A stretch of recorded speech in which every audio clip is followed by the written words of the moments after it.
This story begins with an introduction to the Republic of Aldimia's special elite force, the Ghost Squad. These guys are feared by soldiers and terrorist organizations all over the world. The Ghosts were the best special forces in the world. Among them was a man who was called the Strongest. He took part in many battles and distinguished himself in each one with his unrivaled skills. The man's name was George Sai. He was a tall man with black hair. Like a machine, he destroyed all his enemies. People trembled before him and reverently gave him various nicknames. One of them has become firmly established among the man's allies and enemies. George was called Mr. War. However, the events of July 6, 2025 changed everything. On this day, the strongest fighter George Sai will die in battle. On July 6, 2025 at 2016 a.m., Special Forces began an operation to destroy the terrorist organization. The helicopter approached the building, but the wind was too strong, and landing was impossible. The pilot said they would have to look for another landing point.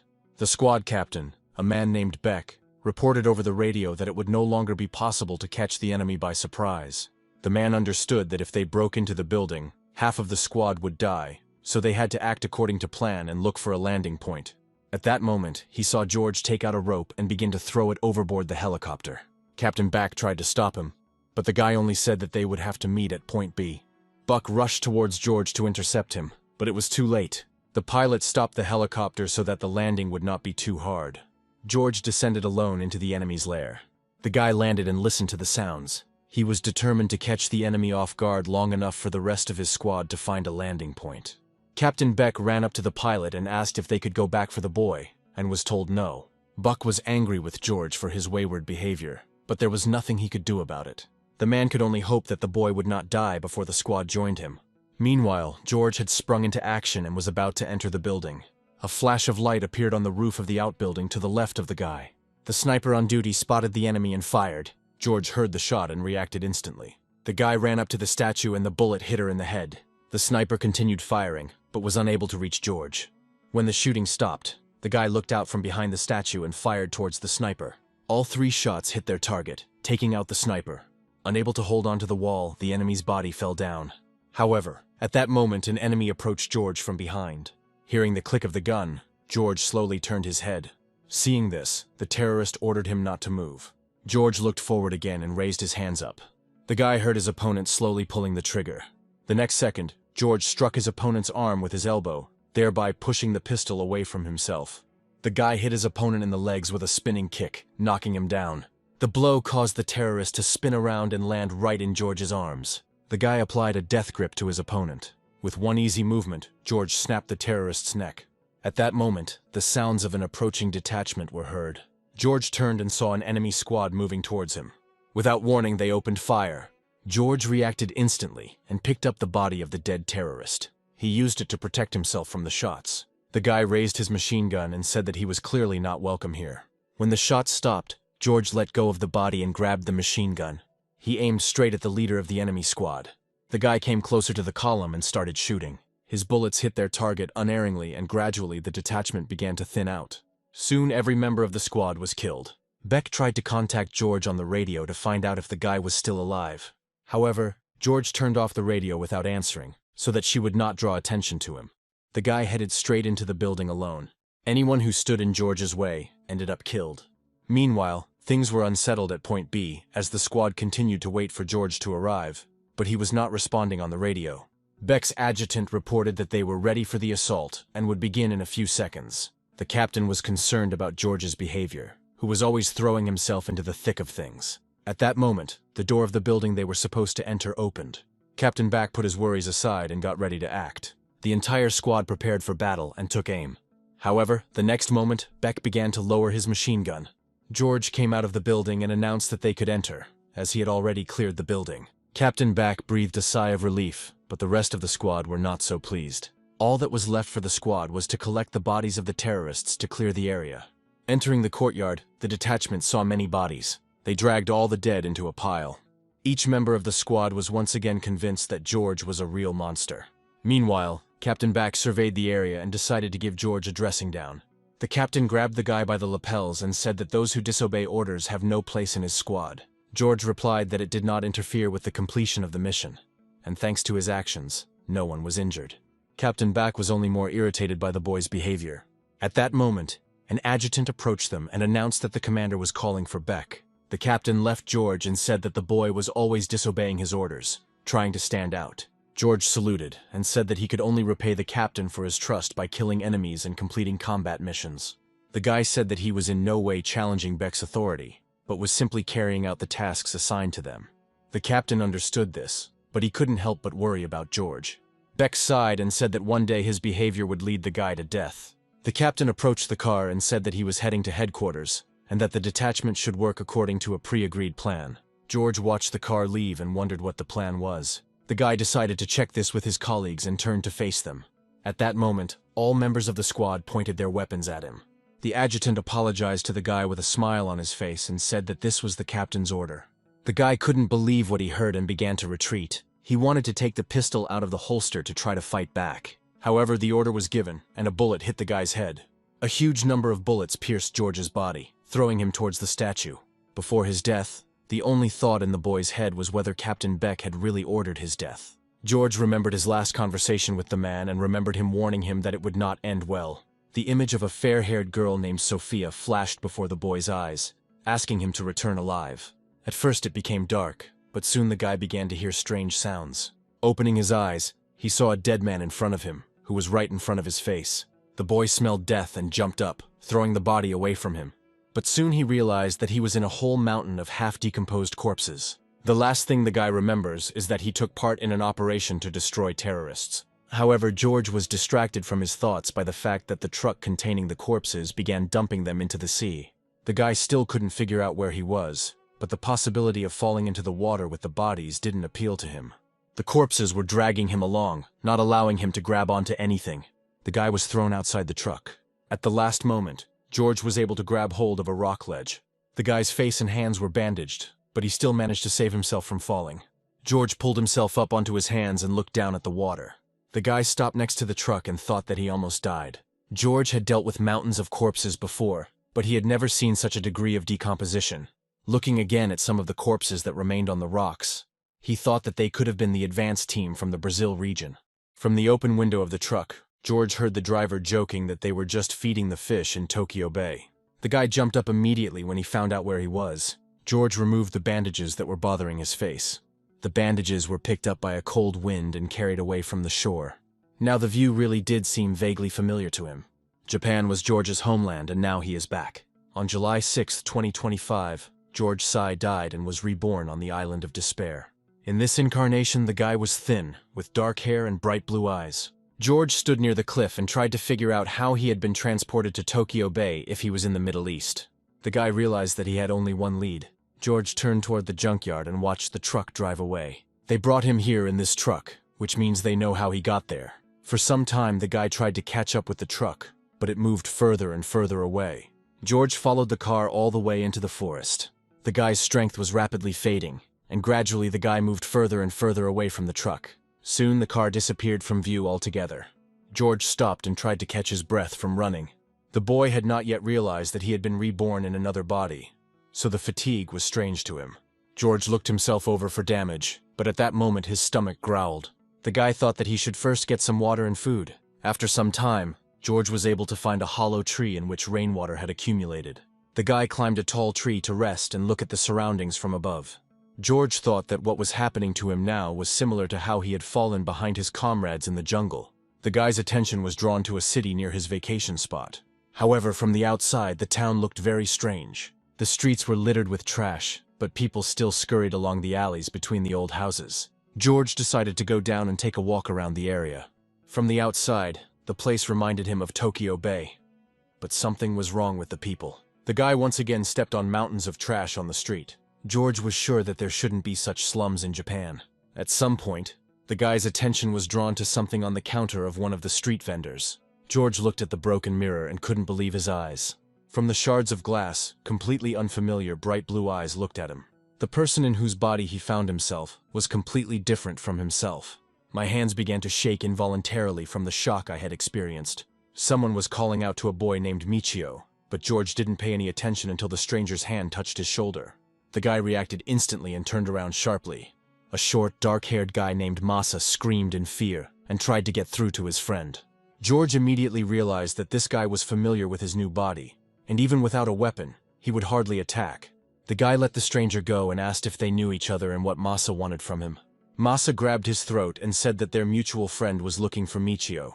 George realized that the boy did not wish him any harm, so he extended his hand and apologized for his actions.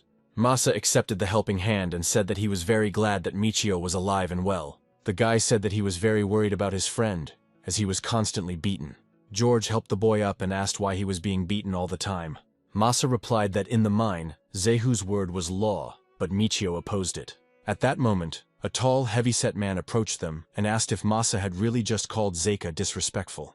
The boy tried to justify himself, but the man was not going to listen to him. He only said that he had to teach a lesson to the slave miner, who dared to treat him disrespectfully. It was Zehu himself who was going to punish Mas for his words. The guy got scared and tried to jump aside. However, he didn't succeed, and the next moment Zehu hit the guy in the jaw. The blow was so strong that Masa was thrown towards the counters. Zehu walked past George and said that everyone should have remembered the rules long ago. The man grabbed Maz by the hair and said that a mistake would result in punishment. Zehu said that he would have to answer for Masa, making him angry. Masa started to fight back and said that it was not he who had treated Zek disrespectfully, but Michio. George still couldn't understand what was going on in this city, but the man in front of him was clearly not a good person. Hearing Masa's words, Zehu looked angrily towards Michio. Masa was no longer interested in the man, and he moved towards Michio. Zehu said he was surprised that the boy survived the latest beating. George watched the man and his movements carefully. The man was not very pleased with the silence from his new victim. Even though this body was not prepared for a fight, it was not in George's nature to run away.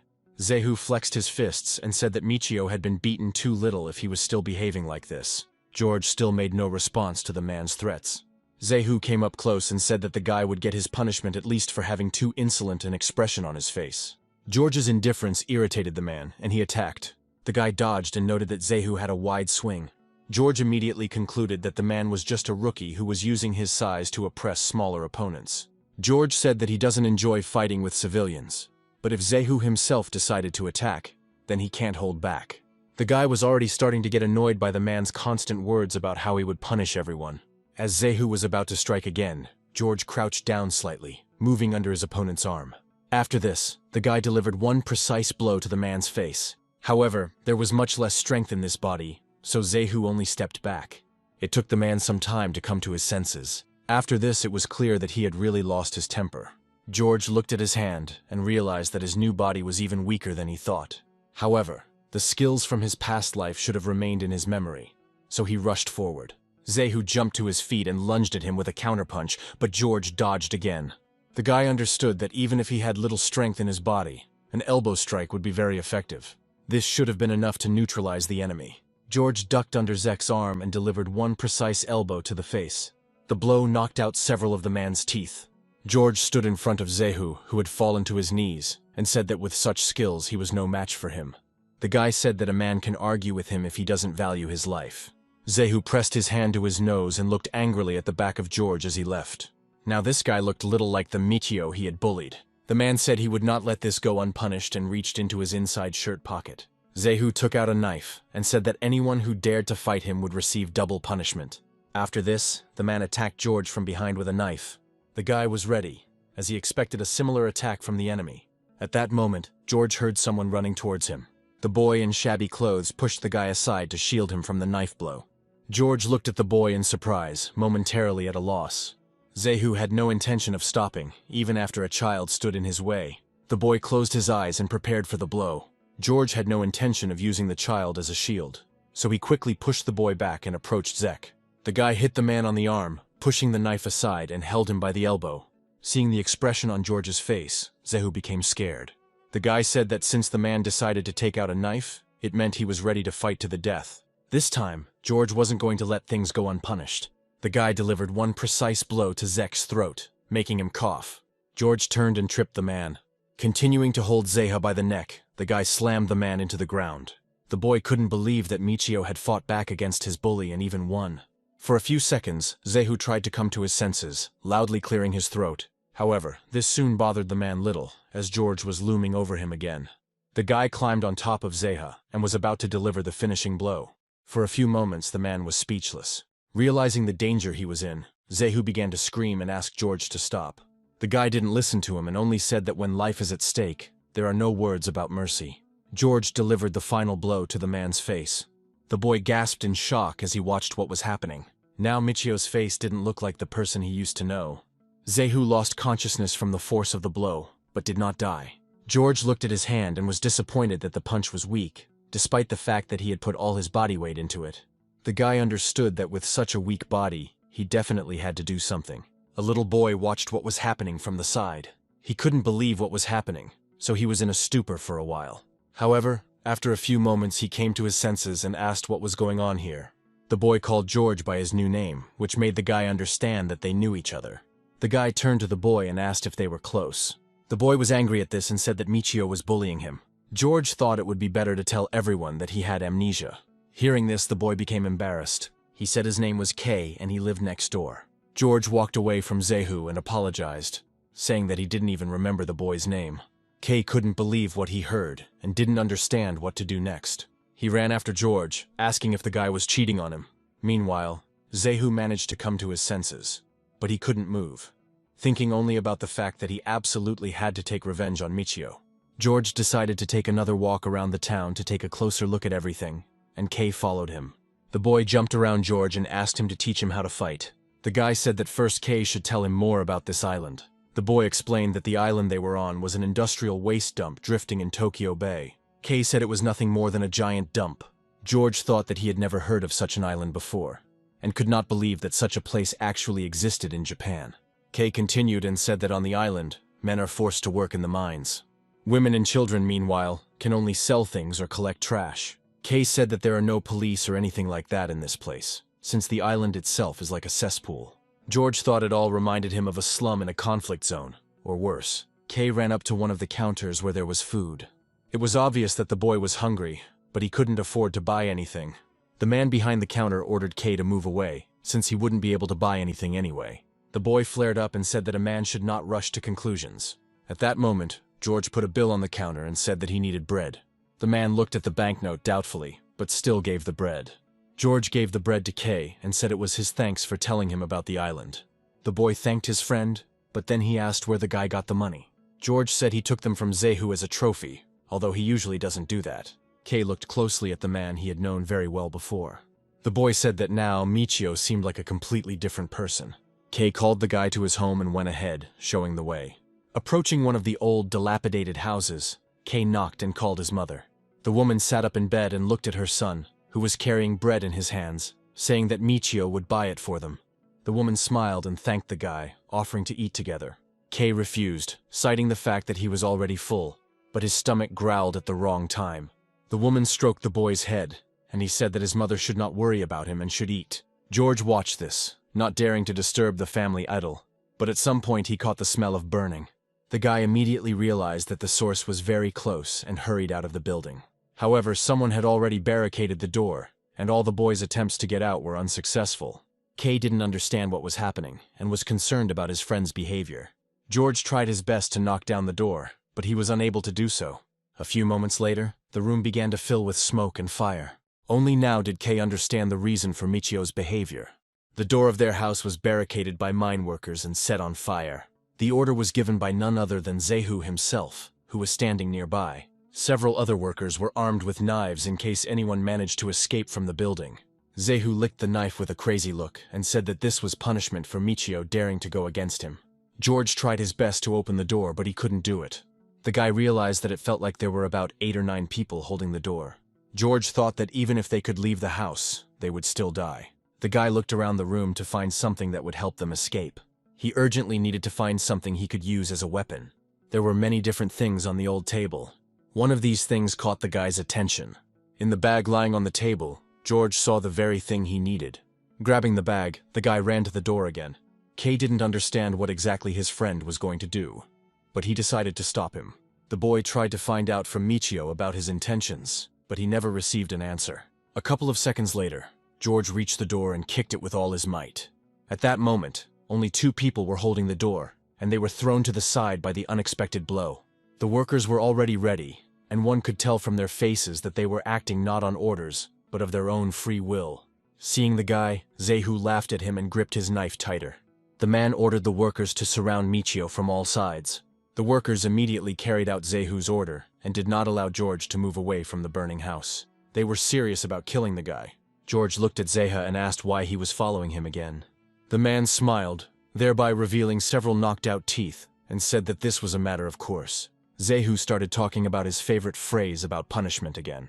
The man said that the boy not only insulted him, but also harmed him, and for this, the maximum punishment is death.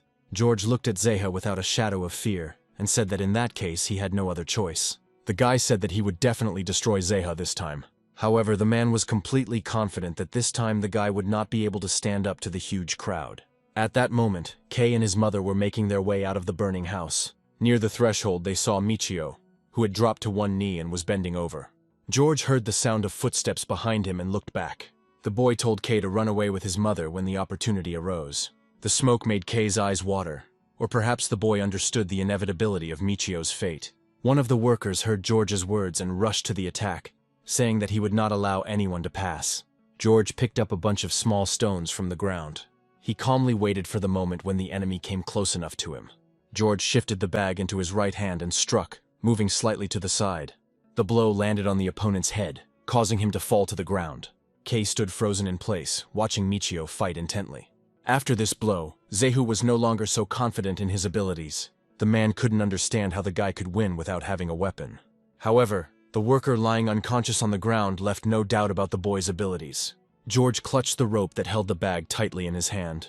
The bag itself was filled with stones that he had collected from the ground some time ago. It was called Blackjack, a small bag filled with stones that served as a weapon.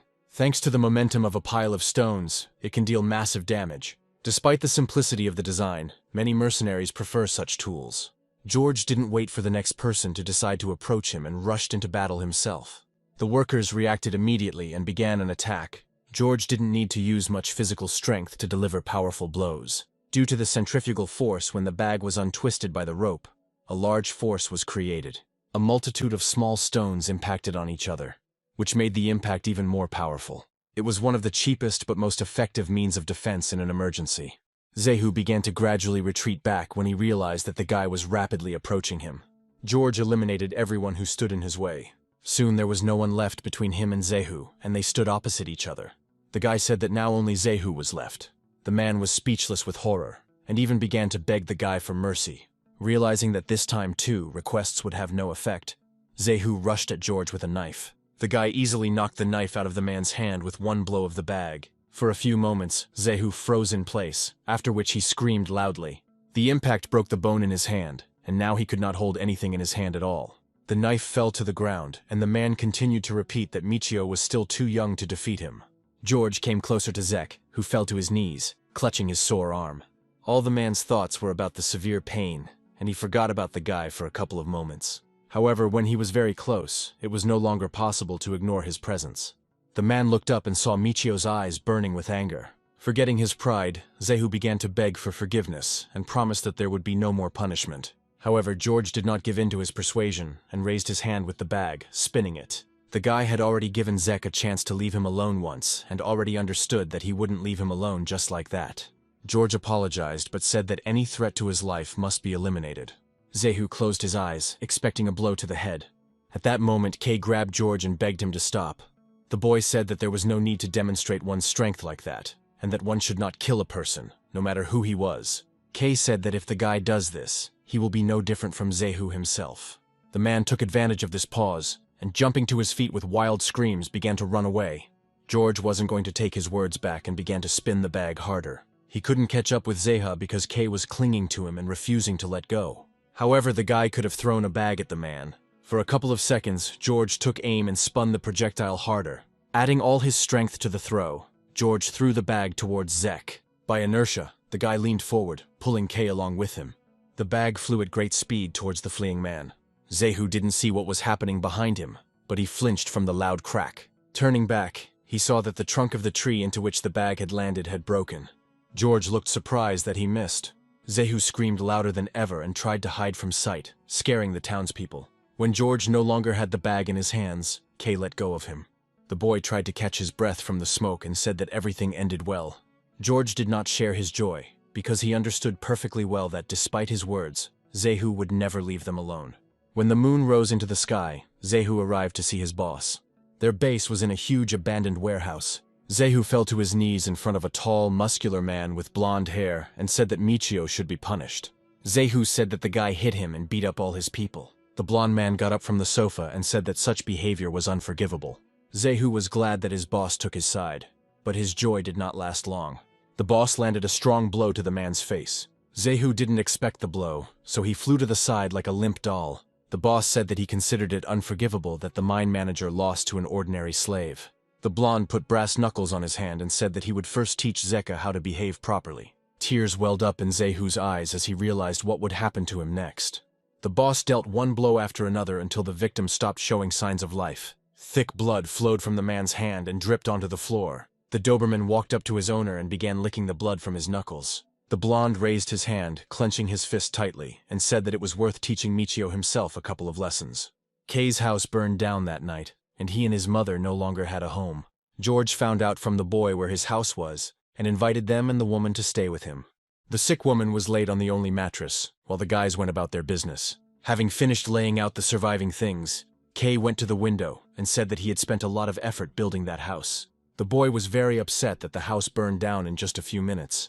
The woman sat up on the mattress and asked Michio if he really didn't mind her staying with him. George said he didn't mind, but it was a deal, not a charity. The guy wanted the woman to tell him how power and food supplies were structured on the island. Kei couldn't stand this kind of behavior. The boy demanded that Michio not talk to them as if they were strangers to him. Kei remembered that the guy told him that he had lost his memory, but he acted like a completely different person, which did not fit with this legend. Hearing this, George shuddered, because he really was a completely different person. The guy noted that Kei is indeed a very observant boy. George was once a soldier, but his life was cut short by the actions of his own comrades. Remembering his captain, the boy thought that it wasn't only Beck who was behind all of this.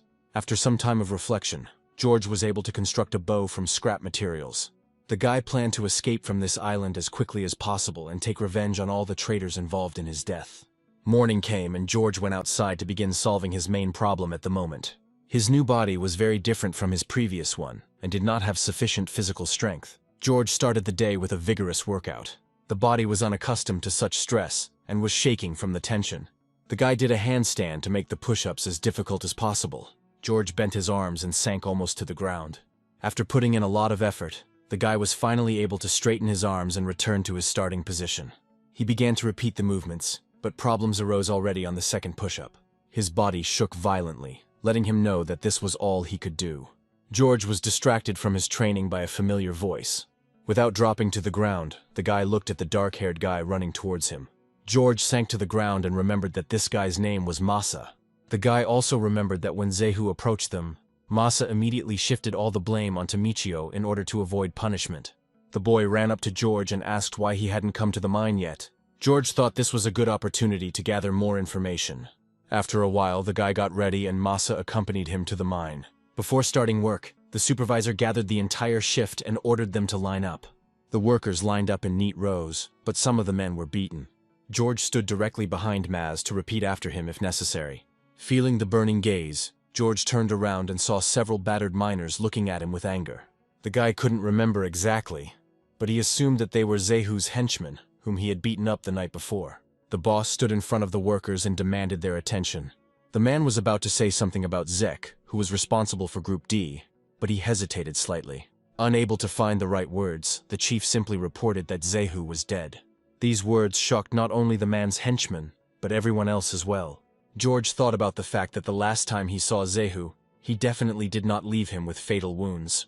The boss said that now they need to appoint a new caretaker. The man pointed to Maz and said that he would now be in charge of the group. The guy was very shocked by this decision. After some time, the group began to carry out their duties. By talking and observing other workers, George learned that they worked in the mine from 7 a.m. to 11 p.m. Because work had to be done deep underground, conditions were very difficult. Each worker was covered in a layer of soot and dirt that was almost impossible to wash off. The work was not made any easier by the fact that the boss was constantly walking around checking the work, scolding the workers without reason.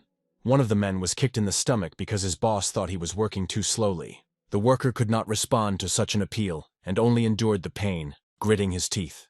Masa came up to him and put his hand on his shoulder, trying to calm him down. The guy said that it was the same in all the groups, but the people watching there were real animals, and he would never become one. These words brought tears of joy to the worker's eyes, and he thanked Maz. The guy watched his group work and advised the workers to stop when they were already exhausted. George watched all this silently from the sidelines. At that moment, the mine manager approached them and asked what Masa was doing.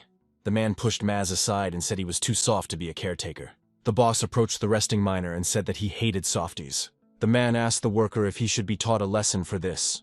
At that moment, a pickaxe landed next to the chief's leg and hit him in the leg with one end. The man winced in pain and asked what was happening. He heard one of the workers apologize in a mocking tone. He turned around to see George, who said that his hand had only slipped. However, the guy's look said that he did it on purpose. The boss approached the guy and asked what his problem was. The man said that simply apologizing was not enough, so the guy needed to be reminded of what discipline was.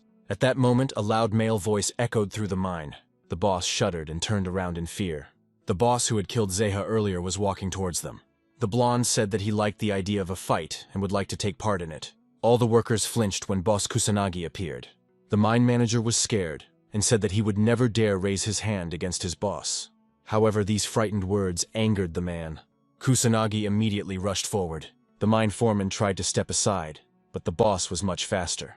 Taking a swing at the man, Kusanagi said that those who do not listen to him must die. The next second, the man delivered one precise, powerful blow. The helmet immediately flew off the chief's head, and the man's body fell in a senseless heap to the ground. Everyone was shocked by what was happening and did not dare move. Masa was so frightened by Kusanagi's insane strength that he couldn't help but scream. Now George realized that he had come here not just to survive, but to fight back. Even though the mine boss wasn't a good man, his fear of Kusanagi meant that he was a scary man. The boss smiled and asked who wanted to fight him next. The man looked at George and asked if the boy was ready to fight him. The boy answered directly that he doesn't fight without a reason, which worried Masa, who tried to stop him by calling out Michio's name. Having learned the name of the guy who dared to answer him so brazenly, Kusanagi immediately realized that his main target was standing in front of him. The man rushed at George, saying that he was exactly the one he was looking for. The guy immediately took a defensive stance, preparing to defend himself. The rest of the mine workers retreated in fear, afraid of falling under Kusanagi's hot hand. The man, with an enthusiastic smile, began to deliver one blow after another. George gradually retreated back, unable to change the situation in his favor even for a second. Masa was very worried that at this rate Michio would be killed. A flurry of quick and accurate blows rained down on George. The new body felt heavy from every blow, but the guy tried to hold on. George noted that Kusanagi is truly a master of his craft. However, he was still able to see one weak point in the man. Like Zehu, the man has a flaw in his technique. His swing is too wide. George decided to take advantage of this, just like last time. When Kusanagi struck again, the boy suddenly ducked and stepped under his opponent's arm. The blonde noticed it immediately and looked a little surprised. A light lit up in George's eyes, and he thought that now the power was on his side. The guy delivered one precise blow to the opponent's face. All the miners were shocked by what they saw, because no one had been able to hit the Kusanagi before. Masa was on the verge of losing consciousness from shock. George froze in his position as if his target had not moved. The boy quickly looked up and met Kusanagi's face. The man smiled maliciously, squeezing the guy's fist, which had not hit him in the face. Kusanagi was impressed with George's skills and challenged him to beat each other unconscious. At that moment, a loud voice echoed through the mine like thunder, ordering them to stop. The mine workers looked as if death itself had decided to greet them personally that day. Even Kusanagi stopped and looked at the man who had arrived in surprise. All the mine workers at that moment fell to their knees, pressing their heads to the ground. The escort said that Director Akechi had arrived. A man in a long black coat walked along, accompanied by two senior miners. The workers bowed before him, forming a passage. The director adjusted his glasses that had slipped off his face. This man was the owner of the mine. George looked at Akechi and immediately realized that he was the one in charge here. The director ignored the boy who had not bowed and turned to Kusanagi. The blonde flinched at the man's address and turned his gaze to Akechi. The director said that Kusanagi could not hurt his workers just because he was itching to get his fists in. Akechi asked if the blonde wanted him to report all this to the Marquis. Kusanagi shuddered at the mention of the chief. The man began to justify himself by saying that he was not crippling the miners, but had simply come to give them an edifying beating. Akechi passed by Kusanagi and said that a stupid person like him couldn't teach him anything. The man's words greatly angered the blonde, but he did not dare contradict him. Kusanagi tried to contain his anger by clenching his fists tightly. Akechi approached the miners, who were bowing low, and asked what they were doing. The man said he doesn't pay the workers to kiss the ground. Akechi said that they must dig every second they breathe. The director promised that otherwise they would all be buried right there. After a while, Akechi left, and at 2 p.m. a lunch break was announced. For food, ordinary miners received a portion of cold and tasteless rice. George sat surrounded by colleagues who were complaining about the meager food. Not far from them sat the keepers, eating their portions, which were more nutritious, with gusto. Their containers contained rice, noodles, and even pieces of fried chicken. Ordinary workers called it the food of the gods and dreamed of trying it at least once. At that moment, someone approached George and handed him a portion of food for the keepers. It was masa, and he insisted that the guy take his portion. George looked doubtfully at the food, which was enticing him with its aroma. However, the guy still refused the offer and returned to his portion. George said he refused because he didn't like being in debt. Masa sat down next to the guy and said that it wasn't about the debt at all. The guy said it was payback for that time he got George into trouble. Masa sincerely regretted that he had let his friend down in front of Zehu that day. The guy said that he couldn't just let it go, and that he should at least pay for the deed by giving up his lunch. George looked at Maz carefully to see if he was being sincere. Soon a slight smile appeared on the guy's face. George took a piece of chicken from the guy's container and said 1 piece for 1 lie. The guy said that it would be fair, but he couldn't help but note that the chicken turned out to be very tasty. George said that now they were even, and Masa should eat the rest himself. While Masa could not believe that his friend had actually refused food, other workers approached him from behind. They pounced on the guy, simultaneously pushing each other away from the desired food. Masa tried to stop them and promised that he would give each of them a piece. At that moment, one of the guards approached their group and asked the guys how much longer they were going to sit there. The man ordered the group to get up immediately and get to work. Slave miners are forced to work almost non-stop. They had no rights as people, which often led to dire consequences. While working, one of the workers fell to the ground from exhaustion. Masa saw this immediately and ran to the man to help. The guy tried to bring the worker to his senses, but the supervisor ordered him to step aside. Masa looked at the man doubtfully, but he couldn't resist. As soon as he pulled away from the worker, the overseer kicked the body, turning it face up. The man sat down next to the worker and placed his fingers on his neck, checking his pulse. A few seconds later, the guard clicked his tongue in irritation and said that the man was dead. Masa couldn't believe what he heard and took a couple of steps back. The warden turned to Group A and ordered them to throw out the body immediately, as it was from their team. Trembling with fear and despair, Masa volunteered to carry the man's body out of the mine. Before leaving, Masa, with tears in his eyes, asked Michio not to overexert himself. George watched quietly as it happened, and realized that this was truly a terrible place. Here, people were forced to continue working even after the death of one of the miners. Even a funeral in this place was not a reason not to work. People became so exhausted from poor food and hard work that they fell dead. There was no respect even for the bodies, as they were simply thrown away. In this place, even human life was worth nothing. George looked at the helmet that remained from the dead miner. The guy understood that he couldn't leave all this unpunished. When the clock struck 11 hours, working hours were over and the boss rang the bell. People continued to work until the very end and did not sit down even once after lunch. The boss ordered the workers to lower the tool. Maz's legs were shaking from a hard day's work, and he was incredibly glad that they were done for the day. The guy looked at George in surprise and couldn't understand how he could still stand on his feet. George took off his helmet and said that he was already used to such loads. Masa couldn't remember Michio being this strong before. At that moment, the shift supervisor approached them and rang the bell, ordering them to hurry. Masa became alarmed and said that they were already on their way. At the end of their shift, all slave miners are forced to undress. In an exhausted state, the workers must go out naked. The shift supervisor controlled all processes so that no one would even dare to think about taking anything out of the mine. Climbing out of the mine after a 16-hour shift was very difficult, but they were constantly urged on. Each worker was thoroughly searched to prevent theft of ore. Everyone was searched to the maximum extent, as if they were in prison. Only after this were they allowed to return to the surface. On leaving the mine, they were allowed to dress and ordered to line up in rows. The boss called each slave in turn by number and handed out their wages for the day. When it was George's turn, he saw that for such hard work they were only paid 1,000 yen a day. The guy stepped aside and put the bill in his pocket. Behind him, George heard one of the workers accept the money with great gratitude. The man lovingly rubbed himself against the banknote and said that it made him happy. George didn't understand how a man could be happy with that amount of money. A few moments later, all the workers heard the sound of wheels. Smiles broke out on the faces of many miners. George felt something was coming, but he couldn't figure out whether it was good or bad. Almost all the workers shouted joyfully, anticipating the appearance of the unknown. They started salivating with anticipation. Soon a mobile snack stand appeared in front of them. The woman in uniform said with a smile that the men had done a good job, and now it was time for a smile sale. The girl at the kiosk said that today was Miners' Thanksgiving Day, so there was a 20% discount on all goods. George realized that there was nothing dangerous about it, and relaxed. At that moment, all the miners ran past him towards the chute with joyful smiles on their faces. The first miner spends 320 yen to buy beer and a small bag of chips. The woman gave him another pack of squid for working hard today. The men, as if possessed, climbed to the stall and wanted to buy beer and snacks, thereby spending the money that they had earned so hard today. They saw no other joy in life than spending all their money on one bottle of beer and a couple of snacks. They drank and enjoyed the intoxicating taste. One of the workers took a few sips and said he felt happiness in every cell of his body. Another man said they didn't understand anything, because saving on Thanksgiving Day was the height of inefficiency. He said he was going all in and quickly began to devour the beer and snacks. That evening he spent all the money he earned.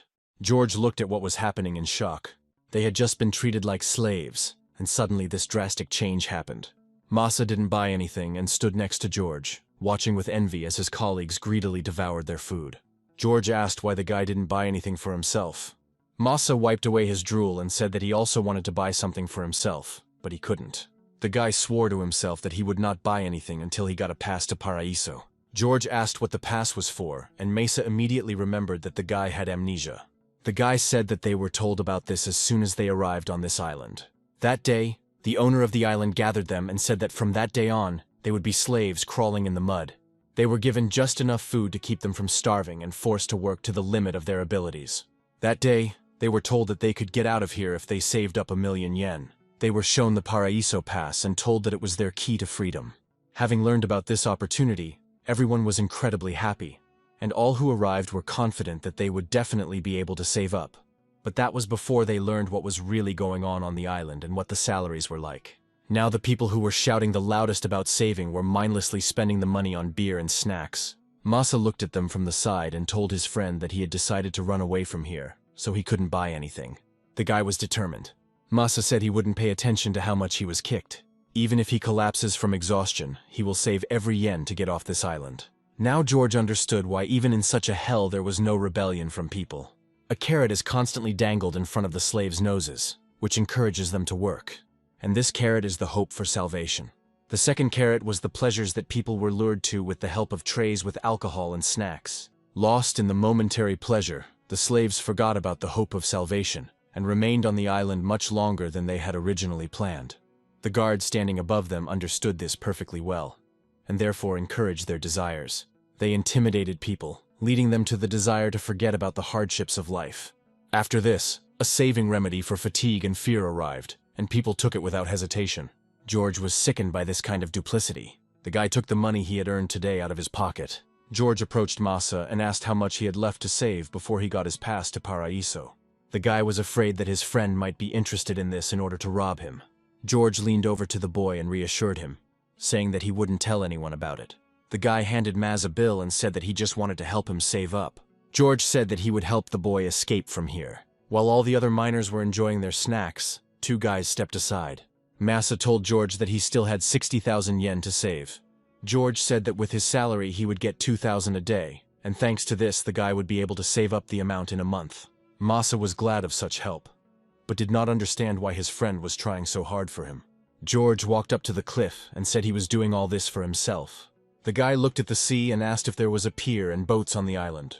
Masa said that they didn't have anything like that and pointed somewhere down. George spent a long time trying to understand what exactly the guy was talking about. However, he didn't see anything special. After some time, Masa said that the entire island was surrounded by steep cliffs, so there were no piers here. George said that he would go downstairs, and the guy should keep watch upstairs in the meantime. Masa got scared and said that escaping from the island was prohibited. George continued to descend, saying that he didn't know there were laws on this island with 0 laws. A few moments later, the guy heard a familiar sound. George immediately began looking around to find the source of the sound. A military drone was flying towards him from the sea. The drone had a weapon attached to it, and it was clearly aimed at George. The guy froze in place, because he didn't expect this. The drone reported that the target had been acquired, which prompted George to quickly climb up. Masa stood frightened at the top and did not understand what was happening. Very quickly, George was back up and the drone took off with him. George saw the frozen guy and shouted at him to run. Masa did not understand such panic on the part of his friend and was in no hurry to carry out his order. At that moment, a bullet flew past the guy's head and scratched his cheek. Blood began to slowly flow down Maz's cheek, who was still in shock and afraid to even move. The drone opened fire again and began flying towards the boys. This time Masa rushed towards the forest faster than George. The drone continued firing, pursuing the boys. The bullets miraculously missed the boys, even though they flew a few centimeters away from them. Masa couldn't stop screaming in fear every time a bullet flew especially close to him. The bullets were still running out, and the boys began to think that they would die here. They soon ran into the forest, where it would be more difficult for the drone to get through. Continuing to run, George turned around to look at the drone again. Now the guy was completely sure that he already knew this drone model. George remembered that this model, once it locks onto a target it considers a threat, will pursue it to the end. The troops gave this drone a nickname, Mad Hunter, Crazy Pursuer. The guy knew that even the most seasoned soldiers shuddered at the mention of this drone. Gradually, Masa began to fall behind and asked why the drone continued to follow them. George ignored his questions and tried hard to come up with a plan of action. Something to the side caught the guy's attention. George stopped abruptly and darted to the right, telling them to run after him. Masa was confused and said that they were approaching a dead end. George told the boy to shut up and just follow him. Making their way through the thickets, they managed to get a little distance from the drone. However, the Mad Hunter was able to fly around the overgrown area and began to look for his target again. Soon he had his target in his sights again. To make it easier to navigate through the nearby trees, the drone turned vertically. George looked at him and realized that they really couldn't tear themselves away from him. The boy continued to move forward, leading Mesa behind him. At some point he noticed that the guy was falling too far behind and told him to hurry up. However, Mas did not have such endurance, so he said that he no longer had the strength to run. George knew that if things continued like this, they would definitely be shot. The guy saw a big rat on a tree nearby. A plan immediately formed in his head. George sped up to reach the rodent before it ran away. The boy grabbed the rat and told Masa that he was starting the countdown. George said that at the end they would have to stop and not move. Masa didn't understand what the guy was going to do and said that in that case they would be shot. However, George did not listen to him and started counting down. Masa turned blue with fear and begged the guy to stop and think again. The drone continued to pursue them, and when it got close enough, it opened fire again. Masa covered his head with his hands and continued running after his friend. The drone didn't lag behind the guys for a second. George continued counting and trying to find the best spot. After a few moments, the guy had almost finished counting. Masa cried from despair, but decided to follow his friend's words. George looked at the rat in his hand and mentally apologized to it. Having finished counting, the guy threw the rat towards the drone. It definitely hit the drone's camera, knocking it off course a little. The camera began to rotate in different directions, searching for its target. Soon she locked onto the target and began beeping. The drone reported that a new target had been spotted. The new target was a rat that George had recently thrown at the drone. The Mad Hunter immediately notified of the start of the object's destruction. The drone killed the rat with a few shots. After that, he began scanning the area again for another target. George closed his eyes and tried to remain still so as not to be noticed. Masa followed the boy's advice and also did not move. The drone began to slowly fly towards them, rotating its camera in different directions. The guys froze and tried not to even breathe. The drone flew calmly over their heads. After a few moments, he began to circle above them, as if trying to find something hidden in plain sight. The camera kept turning to George and then back to Maz, but never gave a detection signal. The drone flew especially close to Masa, who began to tremble slightly. The camera moved close to the guy's head and pointed a gun at him. A few moments later, the drone turned around and the camera turned to George. The gun was also pointed at his head and there was a click. George understood that this was their only chance to survive, so they had to stand to the last. The drone froze in the air for a while and then began to beep.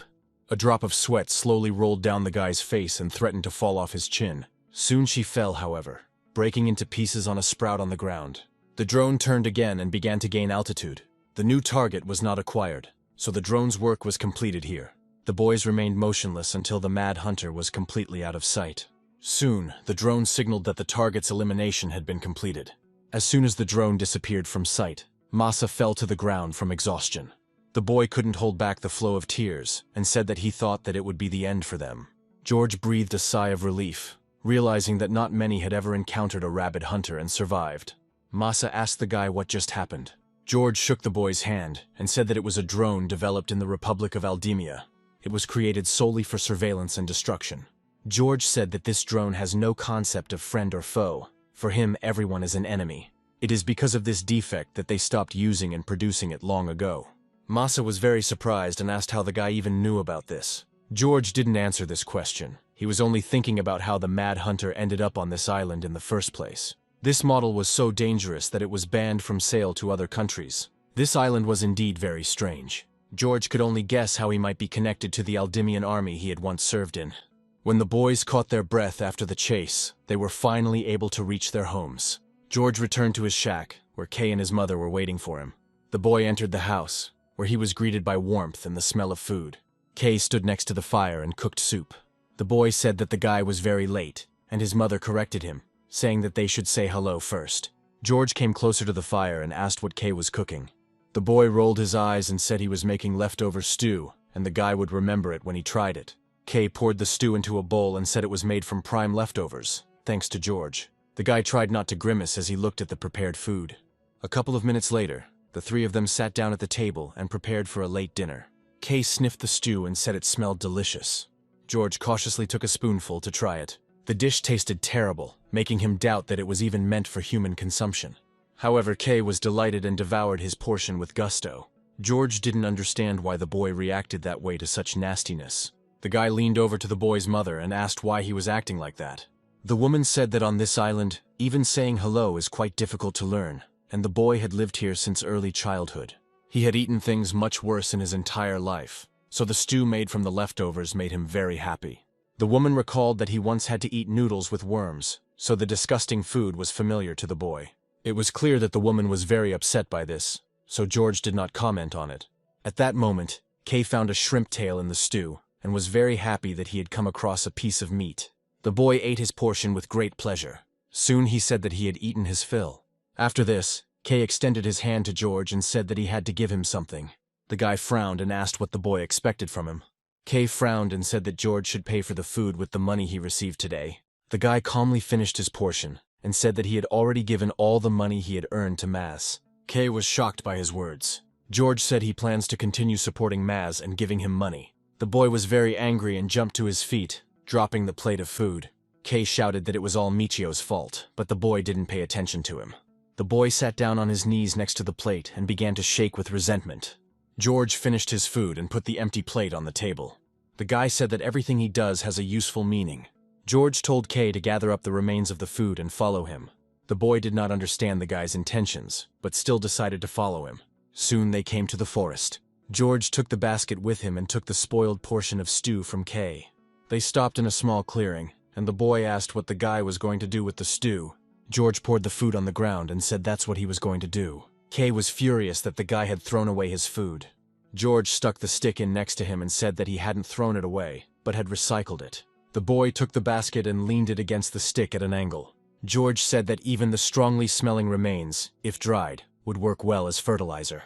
Thanks to this, it is possible to grow quite strong agricultural crops. When Kay saw what George had built, he immediately realized that they were going to hunt mice and small animals. The boy said that he had only heard about eating mice, but had never dared to do it himself. George said that over time you get used to everything, and rats are a breeding ground for diseases only in the city. The guy said that wood mice are a valuable source of protein, so you shouldn't give them up. George walked further into the forest and Kay thought they were going to set a trap again. However, the guy didn't respond to this. Stopping in the bushes, Kay asked if it was necessary to set a trap in such a remote place. George replied that this was necessary because in the forest, the animals felt calm and came closer. Soon, Kay noticed what the boy had been looking at for so long. Ahead, on a tree branch, sat a small bird, which was reaching for a caterpillar and was caught in a trap. This is exactly what George was going to show him. The bird fluttered, but the rope was tightly wrapped around its neck. George asked if that would be enough to pay for the stew.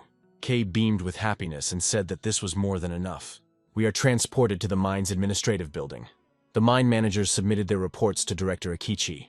Overseers reported that 9 slaves died in 1 week, with exhaustion or overwork being the main cause of death. Deputy Director Eugene said that the slaves were just like people, so they should increase their food portions and give them time for breaks. The director only smiled at these words. He tossed the papers up and said that the word life was not on the list of criteria for evaluating the head office. The deputy tried to insist, but Akechi ordered him to stop bothering him. The man said that if production volumes increased, his assessment would improve, and a promotion to head office would not be long in coming. Akechi said that he didn't want to sit on this damned island forever. The man said it didn't matter how many slaves died extracting these resources. For a few moments the office fell silent, after which the deputy gave in. The director ordered to continue with the countdown. Another mine supervisor stepped forward and reported that the payroll recovery rate was around 90%. The man said that the slaves had behaved as usual this week too. As soon as they received the money, they spent almost all of it right at the exit of the mine. The guards openly laughed at the slaves' stupidity. Akechi said that slaves are just cattle that go for carrots. The director asked if there was any other news. One of the guards said that one guy from the 8th group was saving up for a pass. These words caused laughter among the other guards, because they could not believe it. Akechi, however, took this situation more seriously, since one guy from this group had already caught his attention. The next day, Masa came to Michio's house to go to work together. George answered the knock on the door, but his voice came from somewhere behind the house. Masa thought this was strange, so he carefully peered around the corner of the house. Seeing what his friend was doing, the guy perked up. George tied the cloth to a protruding rebar on the roof of the house and pulled himself up with one arm. Masa watched what was happening for a few moments, not understanding anything. George looked up from his exercises and asked why the boy had come to see him. Masa said that he planned to go to work with the guy, after which he asked what his friend was doing. George jumped to the ground and said that his body was too weak, so it needed to be strengthened. The guy said that he has one goal that he strives for with all his might. Rubbing his wrist, George said he needed to develop his physical fitness to move forward. Masa chuckled and said that the guy was very strange, and between training and work, he had to choose the latter. At that moment, Kei came out of the house and asked why they were making noise since early morning. Seeing Masa near the house, the boy became a little scared and asked who he was. The brunette turned to Kei and introduced himself, saying that he worked with Michio. The boy immediately perked up, realizing that it was this guy to whom George had given his salary. Kei held out his hand and demanded the money he was going to use to buy food. The boy grabbed his stomach with his hand and said that they constantly didn't have enough money for food. Masa froze in place, as the image of his little sister seemed to come to life before his eyes. The boy recalled that the girl also held her stomach and constantly complained that she was hungry. Back then, although they were not yet well off, they could afford to buy normal food. Masa often cooked for his sister, and every time the girl was pleased and gave her brother a radiant smile. A slight smile couldn't help but appear on the boy's face at the memory of his younger sister. Masa squatted down and apologized sincerely to Kei. The guy promised that next time he would definitely bring something tasty, so the boy shouldn't be angry with him. Kei looked away, but agreed to this condition, asking to bring something worth 1,000 yen. It seemed as if Masa had found in the boy what he had been missing for a long time, and Kei did not feel threatened by the boy and was unconsciously drawn to him. While the guys were talking, George finished his workout and put on his sweatshirt. After some time, George and Masa started their shift in the mine. Masa kept a close eye on his team while he worked. It was this that allowed him to notice that one of his charges, named Hao, was completely exhausted and was having difficulty carrying the stones. Masa immediately shouted to a worker named Isaiah to help him. Isaiah immediately reacted and ran to his colleague so that the two of them could drag the stones to the right place. The workers divided the load between them to make it lighter. At that moment, Director Akechi's voice was heard, saying that Masa had excellent leadership qualities. However, these words made Masa afraid. The director approached the guy and said that Masa constantly monitors safety, and this is very commendable. The guy took off his helmet and asked if Akechi really knew him. The director took a couple more steps forward and said that his people had told him about the guy. Akechi said reports indicate Masa is managed without violence and is improving productivity. Stopping in front of the guy, the man said that the rumors were true. Masa was delighted that they had come to praise him, which brought a smile to his face. The boy bowed low to the director and said that it was a great honor for him to hear such words. Akechi smiled and said that Masa could relax. The man said he had come to give the boy a special award for his efforts. Akechi said that when a person has a goal, his motivation also increases. George was wary of the director's visit and words, but did not enter into conversation. A few moments later, Akechi said loudly that presenting the award in front of everyone was very dangerous. The man said that people are very envious by nature and can say all sorts of things.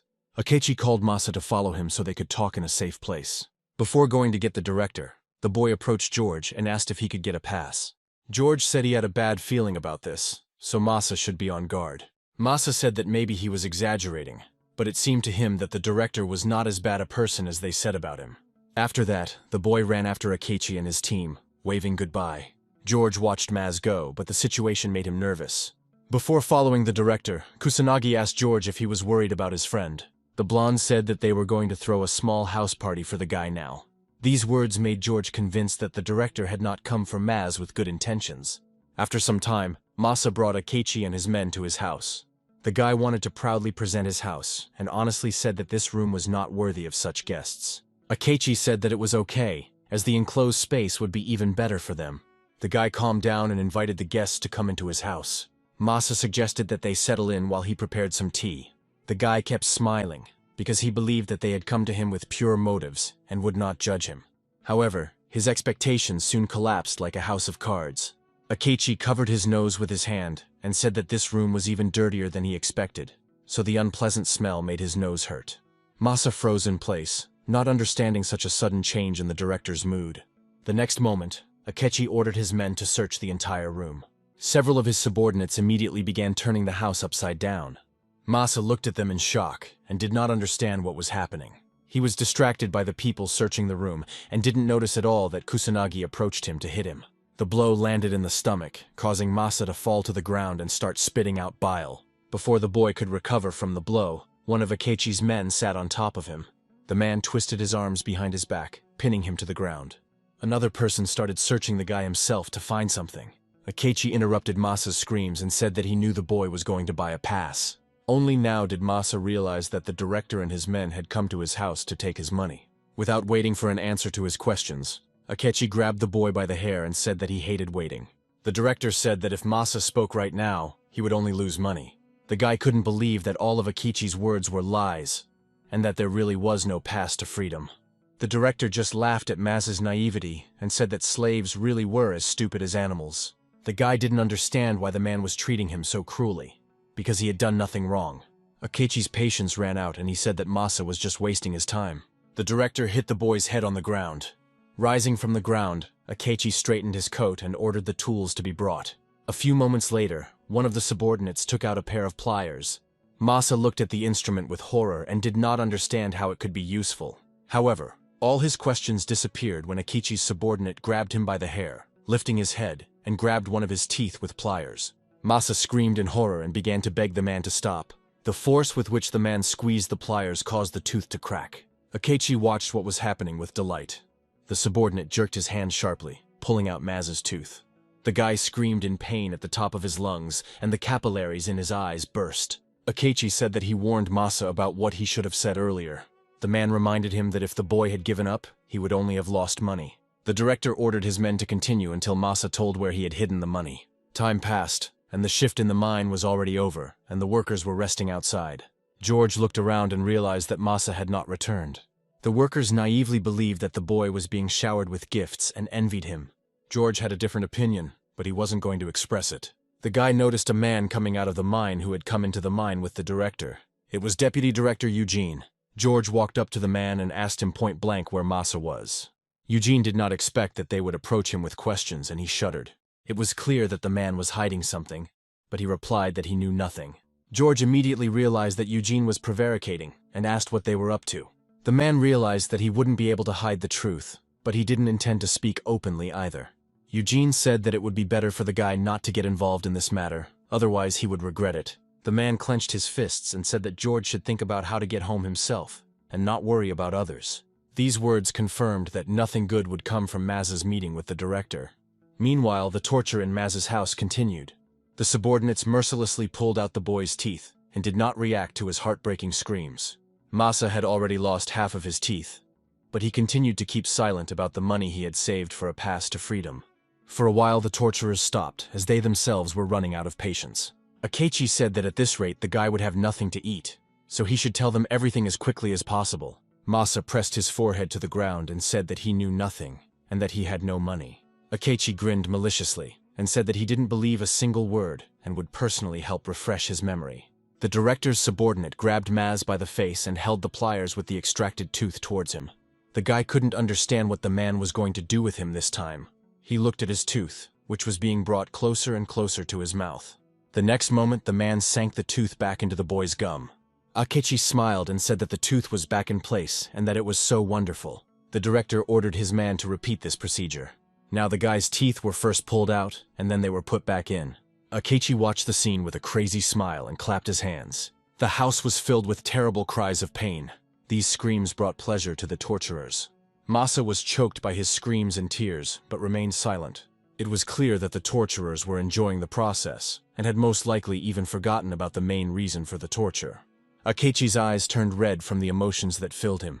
After some time, the torturers stopped, and Masa spat the teeth out of his mouth. Akechi smiled and asked if the boy remembered that he had savings. Masa lay on the ground and groaned in pain. But his little sister's voice was clearly heard in his head. The guy thought that he would never give back the money he had saved.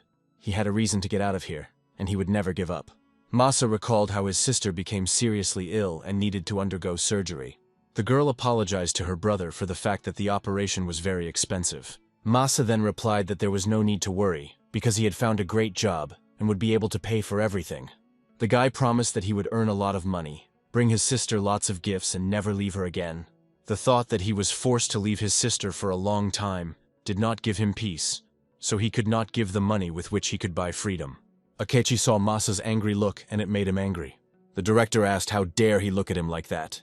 Akechi said that for this they could pull out all his teeth. Masa tried to justify himself and said that he didn't have any money, so he couldn't give them anything. Akechi understood that this was not so, but he no longer knew how to make the guy talk. At that moment, Kusanagi walked past him, looking determined. The blonde hit the man sitting in front of Masa in the back to make room for himself. Akechi became scared and asked what Kusanagi was doing. The blonde said that Masa would never speak with such methods. The director still couldn't understand what the guy was going to do in this case. Kusanagi pushed aside all his colleagues and lifted Masa by the collar of his shirt. Looking at the tortured boy's face with an ominous smile, Kusanagi said that he shouldn't overestimate himself. After this, the blonde moved his hand to the side and clenched his fist. Masa saw this and immediately understood what would happen next, but it was impossible to prepare for it. Kusanagi hit the guy in the stomach with all his might, causing him to immediately start spitting bile. Several ribs could be heard breaking. Looking at Masa, Kusanagi said that the boy only endured all this because he didn't lie to them. Masa fell to his knees and groaned in pain, pressing his hand to his stomach. Kusanagi licked the blood from his fist and said that now he enjoyed hitting the guy. Masa saw in front of him a guy whose strength was capable of breaking bones with one blow. The cruelty that finds joy in beating people is far worse than even pulling teeth. At that moment, pain and fear overwhelmed Maz. Kusanagi raised his fist for another blow and told the boy not to dare die. Masa closed his eyes, hoping to hide from the pain and fear in his memories. He remembered his sister, who said that she didn't need gifts, because the most important thing for her was that her brother was there. However, another blow from Kusanagi knocked him out of his memories. Akechi adjusted his glasses and said that all this would end if Masa told them where he hid the money. The boy remained silent, receiving blows from Kusanagi one after another. His whole life seemed to flash before his eyes, and the brightest and kindest thing in it was his sister. The boy stopped reacting to what Kusanagi was doing to him. With each blow, Akechi became increasingly angry and demanded information. It was as if Masa had found his last strength, and he was able to stay on his feet despite the unbearable pain. The guy looked angrily at the director and said that there was no money. At this point, Akechi's patience finally ran out and he said to stop all this. The man gave Kusanagi the order to kill Masa. Meanwhile, George was rushing to the boy's house as fast as he could to help him. The boy was very worried about what the deputy director told him. George flew into Masa's house and froze in place. The guy realized that he had arrived too late. Masa lay on the ground, beaten beyond recognition and groaning in pain. George did not dare to come closer and remained near the entrance. Masa was on edge, but he immediately understood who had come, but he could no longer pronounce the name. George froze in horror and the realization that he was too late. After a few moments, the guy finally came over and lifted Masa's body. George felt the boy and realized that his 6th through 10th ribs were broken. Masa's breathing was rapid, indicating that the broken ribs had damaged his lungs. The boy had multiple head injuries and lacerations and cuts in his mouth. The pulse was weak, indicating that multiple injuries had led to a rupture of the aorta. Until now, the boy remained conscious only due to a state of traumatic shock. The injuries indicated that the boy had been tortured, not simply beaten. Confirming George's suspicions, Masa said that Akechi was after his money. The guy was glad that he was able to protect what he had accumulated until the very end. George told Masa to save his strength, but he knew he wouldn't be able to use the money anymore, so he gave it to his friend.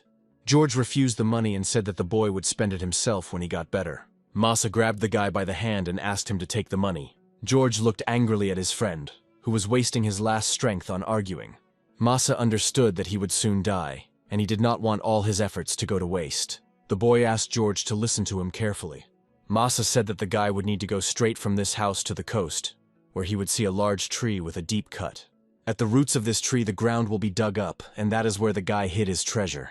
Masa asked to take this money, but only on one condition. The boy asked George to get off the island and find his sister. George didn't know that Maz had a sister, so he decided to ask him again.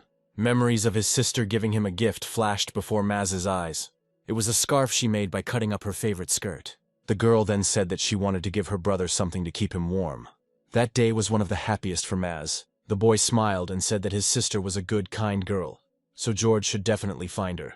However, George said that he could not make such a promise to him. Masa became agitated and grabbed his friend tighter. Tears began to flow from the boy's eyes again, and he began to beg George, saying that his sister's name was Honjo Yui.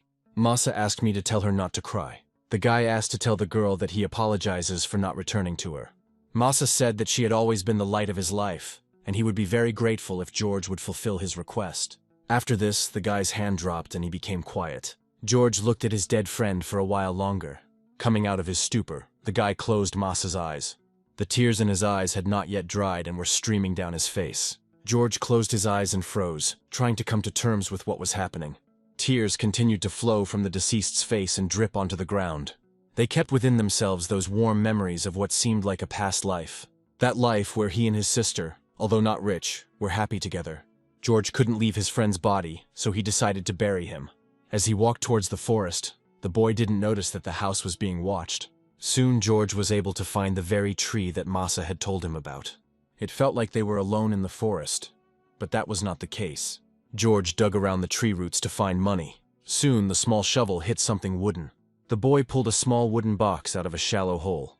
When George opened the lid, he found all of Masa's accumulated money. The guy looked at his deceased friend and said that he had found his treasure. George understood that Masa would not answer him anymore, but this seemed to make him feel better. The guy saw a scarf tied on his friend's shoulder and reached out to him. It turned out to be the same handkerchief from Maz's memories, but George did not understand its true meaning. George tied a handkerchief over his face, covering his mouth and nose, and said he would take it for safekeeping. At that moment, Akechi's voice came from behind, thanking the guy for showing them the way. George didn't seem surprised by the guest's appearance. Akechi, accompanied by his men, came closer and asked if Masa had died after all. The director said the boy was too stupid to agree to his terms and ended up losing his teeth, money, and ultimately his life. Akechi chuckled and said that it was a fitting end for the biotrash from the rotten island. George did not react to his taunts and only watched the actions of his opponent. The director extended his hand forward and demanded that the boy immediately give him Masa's money. George rose calmly from his seat. Having looked at the director half-turned, the guy said that he was not going to give anything back. Akechi said that there really were very stupid people working in the mines, although at first the guy seemed different to him. The director pointed at George and ordered his security to kill him. His men immediately rushed into battle, intending to tear the second guy to pieces as well. They were thirsty for more blood, but they still didn't understand who they were facing. George remained calm and prepared to respond to the blows. The guy's eyes seemed to be burning with a turquoise flame. George hit the first guard who approached him in the face, ducking from his blow. One by one, he eliminated Akechi's subordinates. The guy was getting closer and closer to his friend's main offenders. The opponent couldn't keep up with the guy's movements at all, and his blows were fast and powerful. The director's subordinates were unable to cope with their tasks. Several people rallied together, and while George was attacking one of them, he decided to come from the side. However, his boyfriend managed to eliminate him with one punch to the jaw. The closer George got to them, the more worried Akechi became. Soon, only 3 people remained on their feet: Akechi, Kusanagi, and George. The guy said that it was the most valuable thing for Maz, so he should take revenge for trying to take it. Seeing his guards wiping away the blood and unable to stand up, the director called them useless nobodies and reached into his inside coat pocket. Akechi pulled out a gun and pointed it at George, complaining that he always had to do everything himself. The guy was ready, because it would be very difficult to avoid being hit by a bullet in an open area. However, Kusanagi did not allow the director to shoot, saying that it was a shame to waste bullets on this. The blonde stepped forward and flexed his fists, saying that now they could continue what they had left off in the mine. George didn't respond to this, and watched his opponent's every move. Akechi put the gun away, and told the boy that there was no way to give up now. Kusanagi was determined, because George had already attracted his attention for a long time. The boys were prepared to fight to the death if necessary.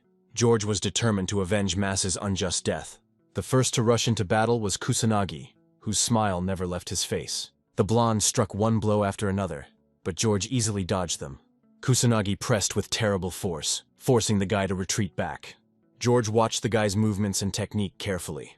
The boy soon realized that Kusanagi had once been involved in boxing and had achieved some success. The blonde man praised George for his good footwork. Kusanagi said that simply dodging wasn't enough to win, but that was when he got distracted. George took advantage of the fact that the blonde usually delivered straight punches and ducked under his arm. The guy hit Kusanagi in the chest with all his might, and even made him wince in pain. However, all this was useless, because the blonde did not move from his place. Akechi smiled, knowing that no matter how fast George was, he wouldn't be able to withstand Kusanagi's power. The blonde looked at his opponent and said that it was a good blow. Kusanagi smiled and said that the guy just didn't have enough strength to defeat him. This is precisely what has been the stumbling block since George was reborn. When Kusanagi swung again, his true strength became clear. At that moment, George felt like he was fighting a giant he couldn't defeat. The guy understood that he wouldn't have time to dodge the blow, so he crossed his arms in front of himself to take less damage. Kusanagi delivered one precise blow. George was thrown aside, but he still held his position. For the first time, the boy felt helpless in the face of enormous power. George felt pain in his arms and hoped that the bones were not damaged. Akechi watched the fight with pleasure, and believed that no slave could defeat Kusanagi. George needed to quickly change tactics and take the enemy not with strong attacks, but with many weaker and more accurate ones. The guy quickly approached Kusanagi and began to deliver numerous blows to his head. Akechi watched the change in tactics carefully and thought that the blonde couldn't be stopped with such light blows. This was true, because soon Kusanagi pushed George aside, and with a wide grin on his face began to attack again. George put his hands in front of him again to cover his face and stomach. Kusanagi delivered another powerful blow, causing the boy to wince in pain. The blow landed on George's crossed arms. The guy was pushed back a few meters again. When George managed to catch his balance and stand firmly on his feet again, he felt something strange. The guy felt as if the ground was starting to slip out from under his feet and turned around. George saw that he was on the very edge of the cliff. Several small stones fell off the cliff and into the water, and the guy immediately turned back to his opponent. Kusanagi was already running towards him and asked if the guy really thought it was possible to win if he defended himself all the time. The blonde was about to hit George again, but this time he didn't cover himself with his hands. The guy waited for the right moment and stepped aside a little so that Kusanagi's fist passed him. After this, George crouched down a little and ducked under his opponent's arm. With a blow from behind his opponent's hand, the guy hit Kusanagi in the face with such force that the blonde man started bleeding. This blow was much stronger than any that George had dealt before. The guy was confident that this time he had managed to inflict good damage on Kusanagi. The blonde even took a couple of steps back and staggered, as if he was about to fall. George was already confident of his victory, but Kusanagi's subsequent reaction showed otherwise. The blonde man, with a crazy smile on his face, wiped the blood from his face and said that the guy had entertained him well. Kusanagi said he didn't expect anything worthwhile, but George really surprised him. George again prepared for attack and took up a defensive position. Kusanagi realized that the guy was going to counterattack again, which was a very good position for him. However, this time the blonde won't fall for it. George was about to dodge Kusanagi's fist, but it suddenly froze in front of his face. While the guy was trying to figure out what his opponent was planning, the blonde swung his leg. Akechi realized that Kusanagi had decided that the slave standing in front of him was also a boxer in the past. The director also believed that George was a former boxer, so the kick should have knocked the guy off balance. However, George was proficient in several martial arts, so he noticed the swing in time. The guy put his hands in front of his body and took the kick. Kusanagi realized that his plan had been discovered and tensed up. George took advantage of this pause and rushed at the blonde with his whole body, grabbing him. This helped the guy to knock Kusanagi to the ground and end up on top. Akechi was so shocked that he couldn't help but scream. George deftly pinned Kusanagi to the ground and twisted him into a headlock. The blonde started to panic and asked how the guy was able to count his movements. George raised his hand and said that a high center of gravity, stable foot position, and the use of kicks and punches are the hallmarks of martial arts. After this, the guy struck Kusanagi on the head with his elbow. The blonde's nose turned out to be broken. but after that he began to come to his senses. George was about to finish the guy off with another elbow to the face. However, before the blow, he noticed a mocking smile appear on Kusanagi's face. Before George could strike, the blonde grabbed him by the neck with his hand. Kusanagi's grip strength was so great that the boy immediately began to choke. The blonde looked at his opponent with a smile and said that he had tried hard and was close to winning. With one sharp movement, Kusanagi switched places with the guy and said that they were fighting here from the heart and not for honor. The blonde grabbed George by the neck with both hands and reminded him that they were fighting to the death, not participating in a tournament. Kusanagi looked at the guy predatorily and repeated that there were no rules now. George tried to free himself, but the strength was on the blonde's side. Akechi watched the fight with interest and noted that he hadn't seen Kusanagi fight at full strength in a long time. There have been several slave rebellions on the island, and there were even experienced fighters among them. However, none of them were able to defeat Kusanagi or even put up a good fight. The blonde was taken in by them because he was a beast without breaks, so even now he won't be able to lose to the skinny slave. Kusanagi continued to choke the guy and said that martial arts techniques could not defeat him. George knew he couldn't get out by force, so he urgently needed to come up with something else. The guy decided to target pain points, which would help him save energy. George slammed his right hand into Kusanagi's neck, pushing him away from himself as far as possible. Because of this, the blonde loosened his grip and removed one hand from his neck. After this, George grabbed Kusanagi's torso with his legs and, pulling his arm, began to push him to the side. The blonde felt the guy trying to push his legs closer to his head. In an instant, George grabbed Kusanagi's right arm with his legs and threw them around his opponent's neck. With more force, the boy slammed Kusanagi's back into the ground, twisting his arm. Akechi was already confident of the blonde's victory, but in an instant, everything changed. The guy grabbed his opponent's right hand tightly. George pressed his feet into Kusanagi's left arm, completely immobilizing his opponent's arms. The guy reminded the blonde that they had simply gotten into a fight. Kusanagi didn't understand why the guy was saying this now. George grabbed his opponent's arm with both hands and pinned it between his legs. Kusanagi felt pressure in his elbow joint and guessed what the guy was about to do. George began to press down on the arm with all his might, bending it into an unnatural position. Soon the elbow joint cracked and the blonde's arm was broken. Kusanagi couldn't help but cry out in pain. George dropped his opponent's hand and climbed on top of him again. The guy told Kusanagi not to be too delusional. George said it wasn't just a fight, and certainly not a duel of different styles. The guy looked at the enemy with burning eyes and said that only one would remain alive. At some point, Kusanagi felt as if he saw a completely different person in front of him. The strongest fighter of the elite ghost squad, George Sai, despite his well-honed fighting skills, has never fought on the street.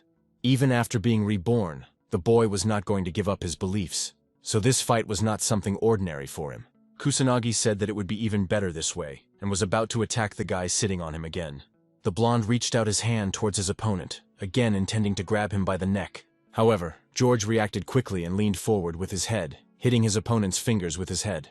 This caused Kusanagi's fingers to twist at an unnatural angle, and he began to scream in pain. George swung at his opponent with all his might and thought that Mr. War had never fought before. This time, the boy accepted the challenge because he was going to kill Kusanagi. Seeing the swing, the blonde was distracted from the pain in his broken bones. Before the blow, he seemed to see a hammer coming down on his head instead of George's hand. At the last moment, Kusanagi was able to jerk to the side and dodge the elbow strike. The force of the impact caused a crack to form in the ground, and this greatly frightened the blonde. Kusanagi knew that an ordinary person, when faced with the prospect of murder, would inevitably begin to hesitate. However, he did not see a shadow of doubt in George's eyes. The guy hit coldly, efficiently, and mercilessly.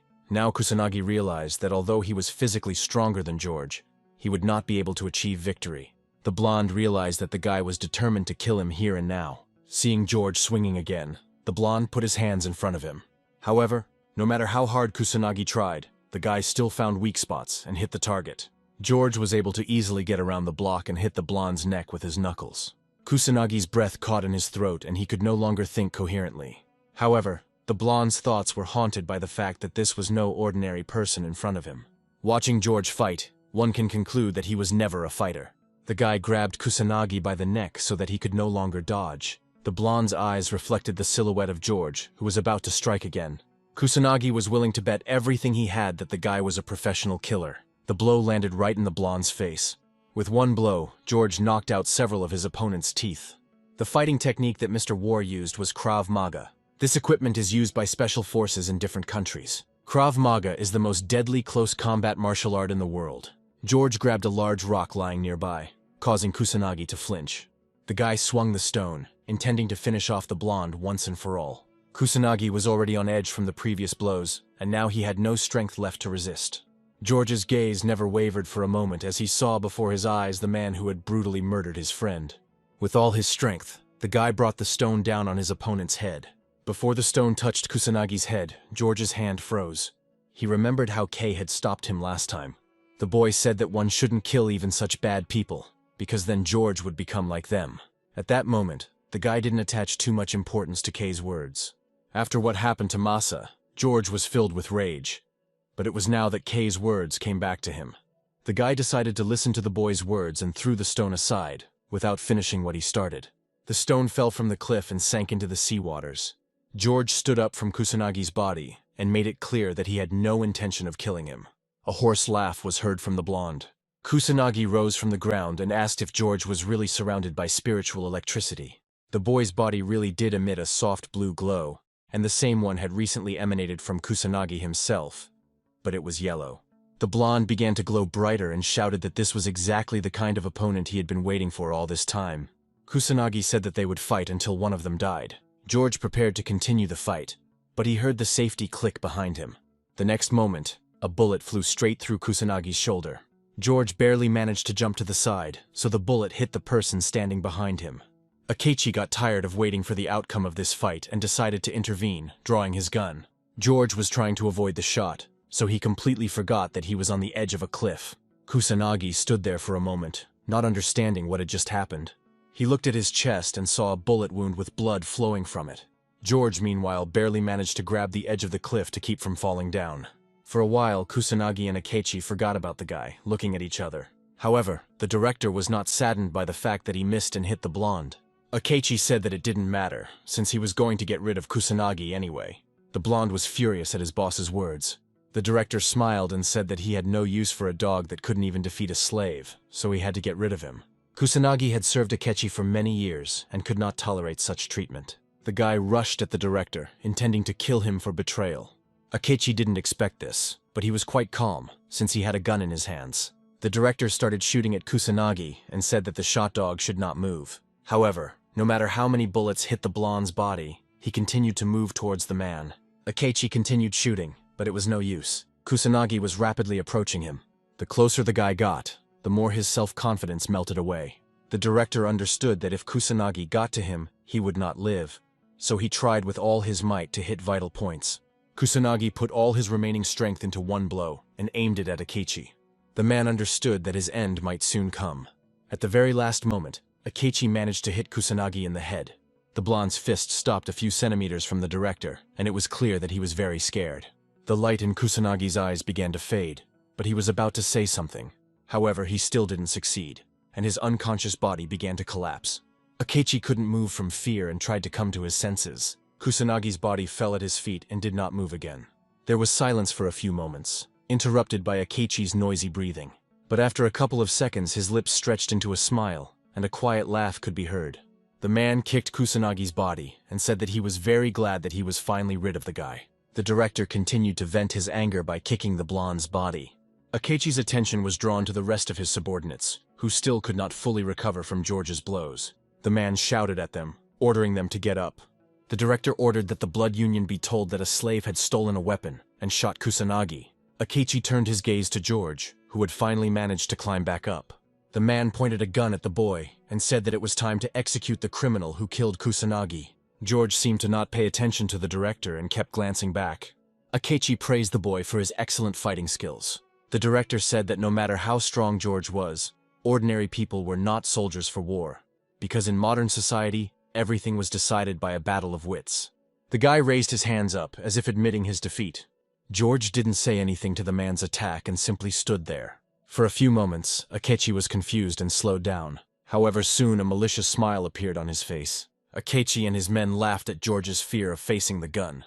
The director asked if the boy really wanted to surrender, but he never received an answer. Akechi said he would kill him no matter what. The director came closer and said that the guy had wasted his time and bullets, and that was a grave sin. Akechi said that putting the guy at the edge of the cliff was a big mistake. George continued to stand there, as if he had turned into a statue. Behind him, the waves were crashing against the rocks, but another sound was mixed in with the noise of the waves. The sound grew louder, and George said that there was no mistake in this, because everything was going according to his plan. A few moments later, Akechi also heard the sound and became wary. The man raised his head and saw what was making the sound. A combat drone that guards the island was quickly approaching them.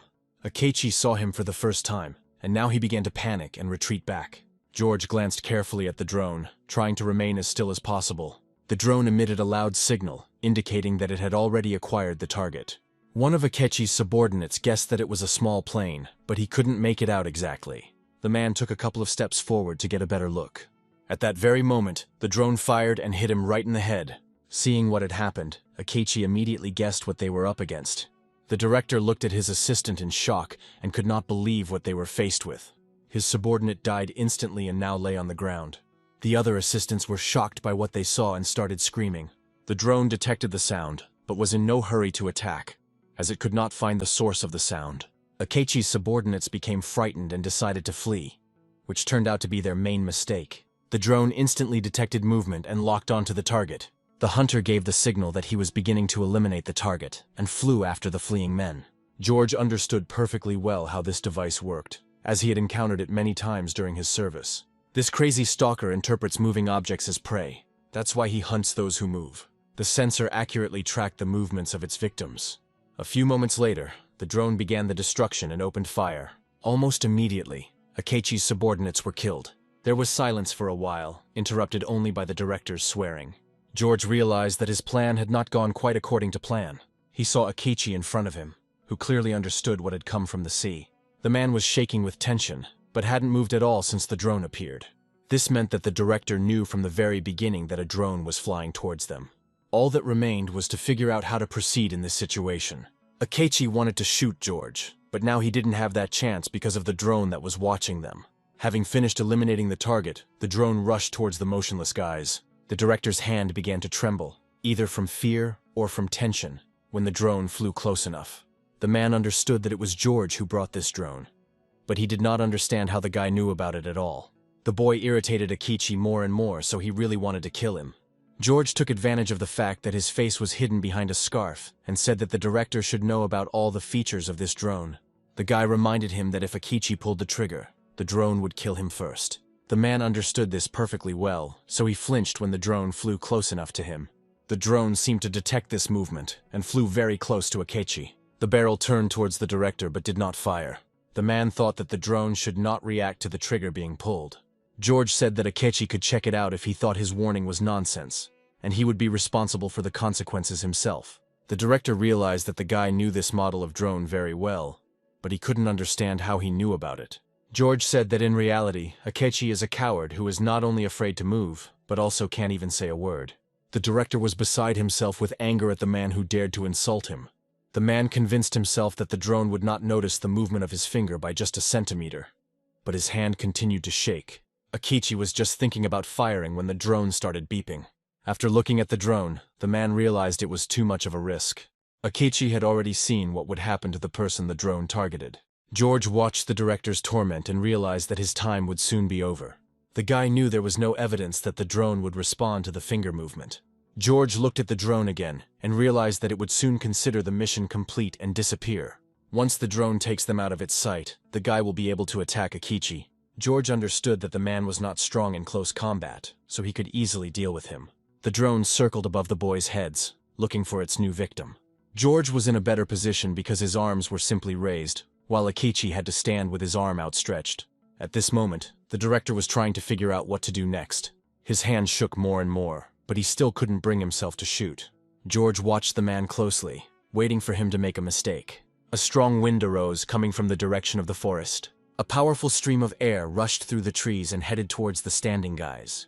The wind ruffled their hair, but they continued to stand motionless. At some point, Akechi noticed that the wind currents were turning and blowing the drone to the side. The man decided that this was his chance. Akechi opened fire, hoping the drone wouldn't detect him. George tried to remain still, so one of the bullets hit him in the left shoulder. The guy took one step back from the blow and immediately froze. At that moment, the drone came to balance and aimed its sights at the guy. George held his breath, wondering if the drone had spotted him or not. A few moments later, the drone reported that the target had been captured. As soon as the drone announced the start of the liquidation, George started to run. The guy hoped that he would be able to escape, just like last time. The drone rushed after George. Moments later, the drone opened fire. George decided it would be best to jump off the cliff to avoid the drone's reach and switch to Akechi. By some miracle, the guy managed to avoid being shot. However, the drone had no intention of stopping and continued to pursue its target. George's shoulder was in severe pain from the bullet Akechi had hit it with. Running to the edge of the cliff, the guy pushed off the ground with all his might. For some time, the drone fired at the place where the guy had been standing a second ago. Having lost sight of its target, the sight began to spin from side to side. Having spotted the guy flying off the cliff, the drone fired again and hit George in the back of the thigh. The boy screamed and looked back. Akechi was clearly pleased with this turn of events. Blood flowed in a strong stream from the wound in the leg. George inevitably flew off the cliff towards the sea. The waves crashed hard against the rocks below, creating additional danger for the boy. George realized that he would be entering the water head first, which could cause him to lose consciousness from the impact. The guy had to act quickly to save his life. George bent over to give his body the necessary amplitude and turn over. Now the guy was falling feet first. George knew that with such injuries it would be difficult to survive if he fell into the water, but he had no choice. A few moments later, the guy's body completely disappeared into the seawater. The drone noticed that George had sunk into the water. With one sharp movement, the drone turned towards the sea and flew down, continuing to fire. Bullets rained down on the spot where the boy had just landed. Flashes and splashes were visible on the surface of the water. The bullets only miraculously missed George, who was trying to recover from the impact with the water. Quite quickly, the guy regained control of his body and looked up. The drone finished firing, but continued to circle over the water, trying to find its target. George decided to lower it to a deeper depth, so that the drone would not see his silhouette in the water. After a few moments, the drone began to emit a signal, scanning the area. Having no longer found its target, the drone took off into the sky, announcing that the target had been destroyed. Akechi still stood motionless and watched the drone closely. As soon as the drone was out of sight and all sounds died down, the director slowly lowered his pistol. The man walked to the edge of the cliff and looked down to make sure George was gone. After Akechi couldn't find the body anywhere, a smile appeared on his face. The man said that this is how those who went against his will should end up. A crazy laugh echoed through the forest. After this, Akechi no longer intended to stay in this place and left, taking the money. The waves continued to crash against the rocks, but George was still nowhere to be seen. Soon a human silhouette began to appear in the water. George carefully stuck his head out from under the water and looked around. The boy calmed down when he realized that the drone and Akechi were no longer nearby, but the pain in his leg made him close his eyes. George saw the water turning red due to profuse bleeding from the gunshot wounds. The boy took off the scarf from his face to use it as a bandage. George tied the scarf tightly around his hip to minimize blood loss. It was already much better, but the guy understood that the bullets were still in his body. George was thinking about how he needed to remove the bullets and treat the wounds as quickly as possible. The guy swam towards the rocks to climb up them. At some point, George was overcome by a strange premonition. The water behind him moved differently than usual, as if something had cut through the currents. George realized something was approaching him and turned around sharply. The guy didn't even think about what it might cost him to end up in the water with open wounds. A large shark was swimming rapidly towards him. George was scared and didn't know what to do. Meanwhile, the shark had already swam up to him and emerged from the water, getting ready to swallow the guy. George was covered by a large shadow from a sea monster that was many times larger than himself. For a few moments, the guy froze in shock. The shark had no intention of waiting and was already about to grab him. George jerked to the side with all his might, avoiding the collision. The guy found himself underwater and realized that the shark had sensed blood, which is why it had swum up. Now George faced a new problem, and this time it was much more dangerous. The boy came across the one at the top of the food chain in the sea. George was now being hunted by a great white shark. The shark's body is shaped like a torpedo. This monster moves through the water at a speed of 50 kilometers per hour. The great white shark's jaw-clamping force is more than a ton, making it the ultimate predator in the sea. George was once again able to escape the jaws of the sea monster that was determined to eat him. The guy immediately forgot that he had been underwater for a long time and realized this when the air was already running out. George was about to surface, but a shark passed in front of him, and the boy saw its tail. The predator hit the guy in the stomach with its tail, throwing him up. The blow made George exhale, and the air finally ran out. The guy tried to stay conscious and climb up. The shark circled around him constantly, looking for the right moment to attack. Soon the guy found himself on the surface and was able to take a long-awaited breath. George was in no hurry to relax and immediately looked at the water. Soon, a large shadow began to appear under his feet, indicating that the shark was surfacing after him. George took as much air as he could into his lungs and dived again. The guy tried not to dive too deep so that the shark could not suddenly pull him to the bottom. George saw the predator rapidly approaching him. The guy had time to prepare for a face-to-face encounter with the shark. George began to collect all the internal energy in his body. Within moments, his body began to glow with the power that was overwhelming him. George knew that sharks like to attack by surprise. However, they cannot stand it when their prey becomes aware of their presence, so he hoped that his actions would scare them away. The guy tried with all his inner strength to show the monster that he would be stronger.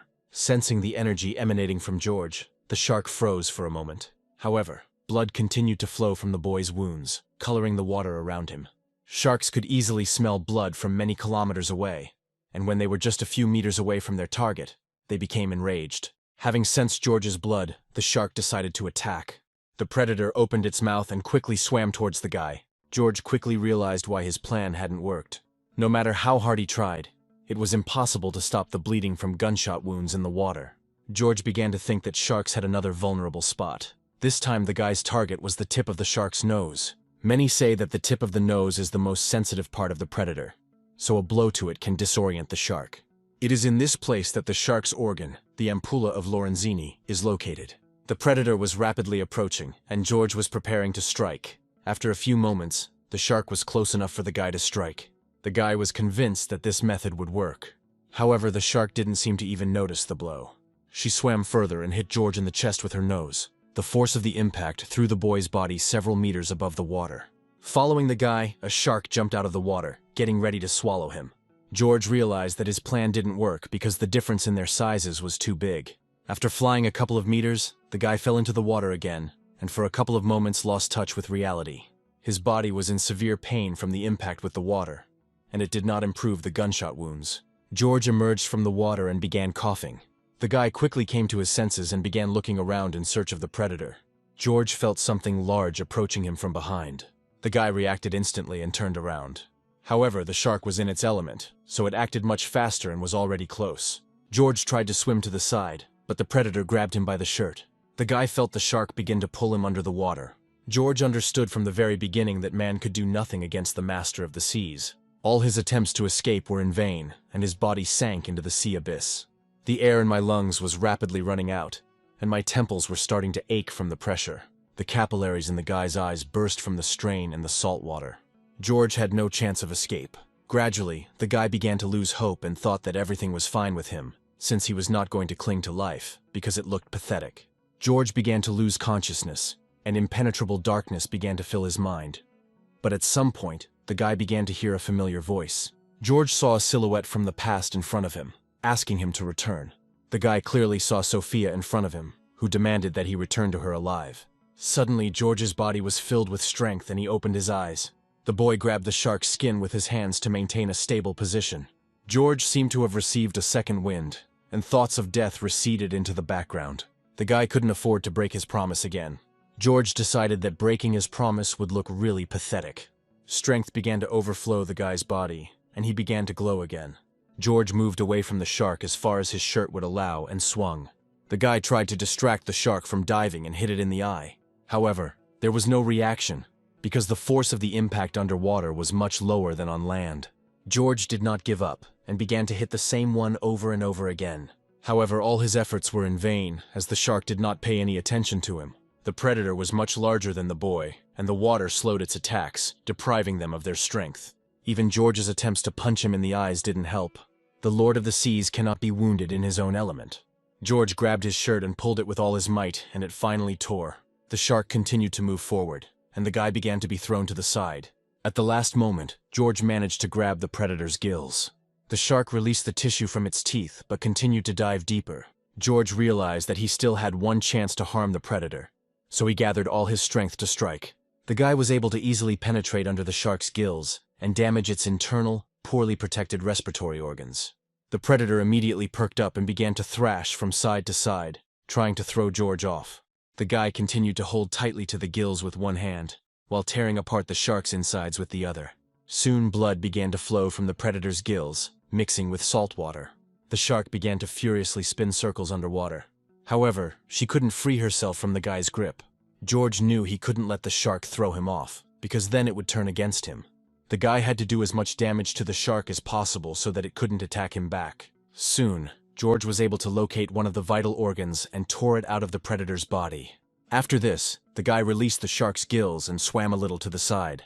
The predator seemed to lose consciousness and began to slowly sink to the bottom. George pushed off the shark's body and began to swim with all his might upward towards the surface. As soon as the adrenaline in his blood stopped working, the boy felt like he was about to suffocate. The shark no longer showed signs of life, and George stopped watching it. Soon the guy was able to swim to the surface and finally take a long-awaited breath. George coughed up the water for a while, coming to his senses. However, a few moments later, a shark rose to the surface after him. The guy froze in place, not believing what was happening. George thought he had done enough damage to the shark to kill it. The guy turned around and realized that this time he definitely had no chance to escape. The shark opened its mouth and headed towards him, intending to strike him in the forehead. Georgie began to choke in terror, but he had nowhere to swim. The sharp teeth of the ruler of the seas were rapidly approaching him. However, at some point the shark's movement slowed down and then stopped completely. George continued to stare at the predator, not understanding what was happening. Just as abruptly as it had emerged, the shark sank back into the water right in front of the guy.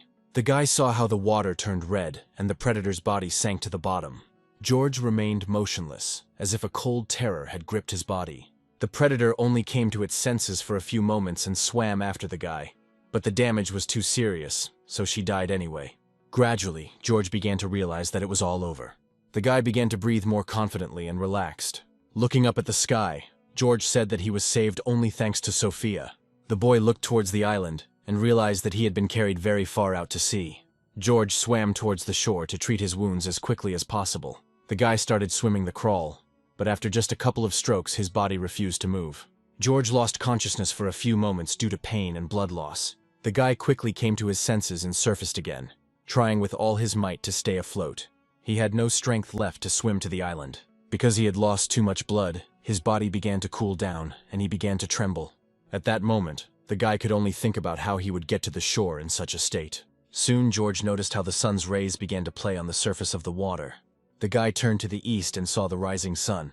George stood still for a few moments, noting that it was very beautiful. The sun sank into the sea horizon, illuminating the sea and the sky. It took the guy a few moments to realize that it was already morning. Thanks to the reflections of the sun on the water, George was able to notice a log floating towards him. The guy thought that this was real luck. Gathering his last strength, George quickly swam to the life raft.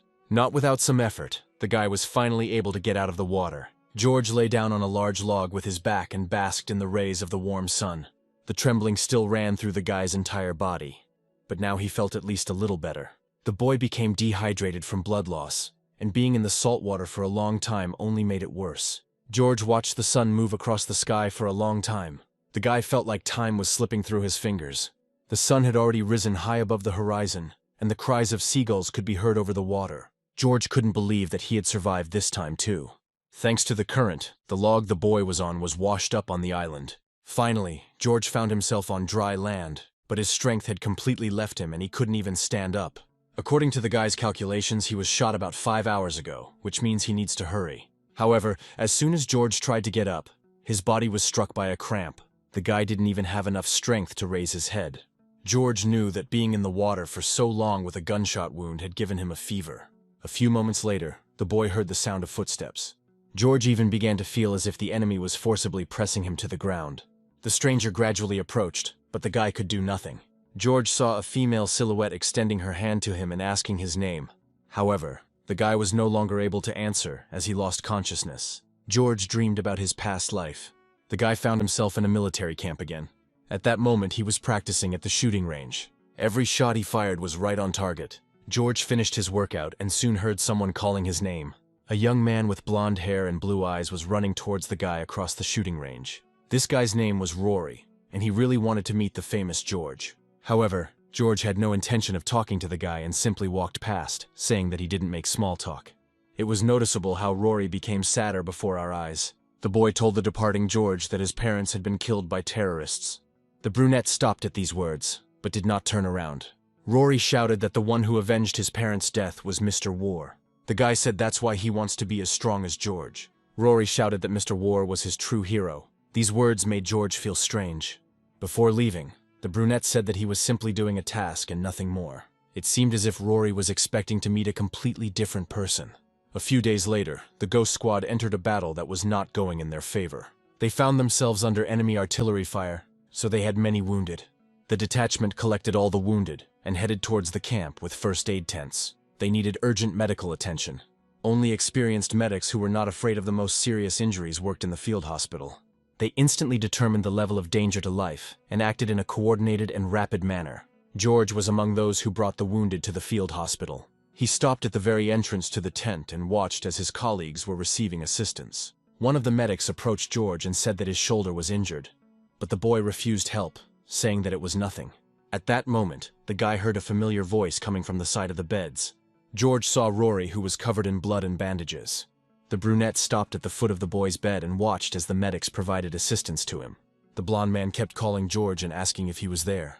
One of the female medics yelled at Rory to shut up and save his strength, and that girl turned out to be Sophia from George's memories. The girl said that Rory had broken his pelvic bones, and fragments had entered his abdominal cavity, so he urgently needed to be taken to the operating room. Before the boy was taken away, he said with tears in his eyes that he probably wouldn't become like George. The brunette didn't say anything to him and simply looked at the guy's mutilated body. Rory started crying and said that he didn't want to die like that, and that he was very scared. George only replied that they would all die sooner or later. The brunette said that they would all die sooner or later, so they had nothing to fear, because life itself meant nothing. Sophia ran up to George and handed him a bandage, telling him to stop philosophizing and help take Rory to the operating room. The brunette was confused, but the girl pressed him, saying that they didn't have enough people. Sophia put on gloves and said that she had to help all the victims. Soon, George was even forced to be present during the operation and pass the instruments. At some point, Rory's vital signs began to drop, but Sophia ordered the medics to stop panicking and act quickly. The girl began to resuscitate the boy and said that she would not let her patient die. George could only watch from the sidelines, but he was amazed by Sophia's desire to help everyone. At that moment, the guy couldn't take his eyes off her. As the sun began to set, all the wounded were given aid. George was finally released, but on the way to the main part of the field hospital, he heard how many medics admired Sophia's abilities. The guy found out that the girl had been working in hotspots since she was 17. George stopped at the entrance to the infirmary to catch his breath. However, even here they did not give him any peace, and lightly hit him on the hand with a bottle of beer. Sophia handed the guy one of the bottles in gratitude for his help in silence. The girl winked and said that she had asked a person without medical training to assist in the operation, so her superiors could fire her. Sophia thanked him again for his help and took a sip from her bottle. After this, a satisfied smile appeared on the girl's face, and she said that she now felt much better. George kept his eyes on the girl and asked if Rory would survive. For a moment, Sophia looked sad and replied that the chances were very slim. However, the girl said that in her experience there were many cases where fighters dealt with even worse injuries. George said he considered the hopeless attempts to survive pointless. The guy said that no matter how much the girl treated them, they still got into trouble. That's why he doesn't see the point in trying so hard to save their lives. George asked the girl why she was doing all this. Sophia looked at the guy seriously and said that she was doing this because she wanted to save lives. After this, the girl took another sip from the bottle. At that moment, one of the medics ran out of the tent and called for Sophia. Having found the girl, the medic reported that Rory had come to his senses. Sophia immediately rejoiced and ran to the infirmary. George remained where he was and watched the girl run with joy to her patient. Sophia walked over to Rory's bed and asked how he was feeling. The guy smiled and said that he was in a lot of pain, but he wasn't going to die. George didn't understand such a sudden change in the guy. Before his eyes, he could still see Rory crying and afraid to die. George remembered Sophia's words about wanting to save lives.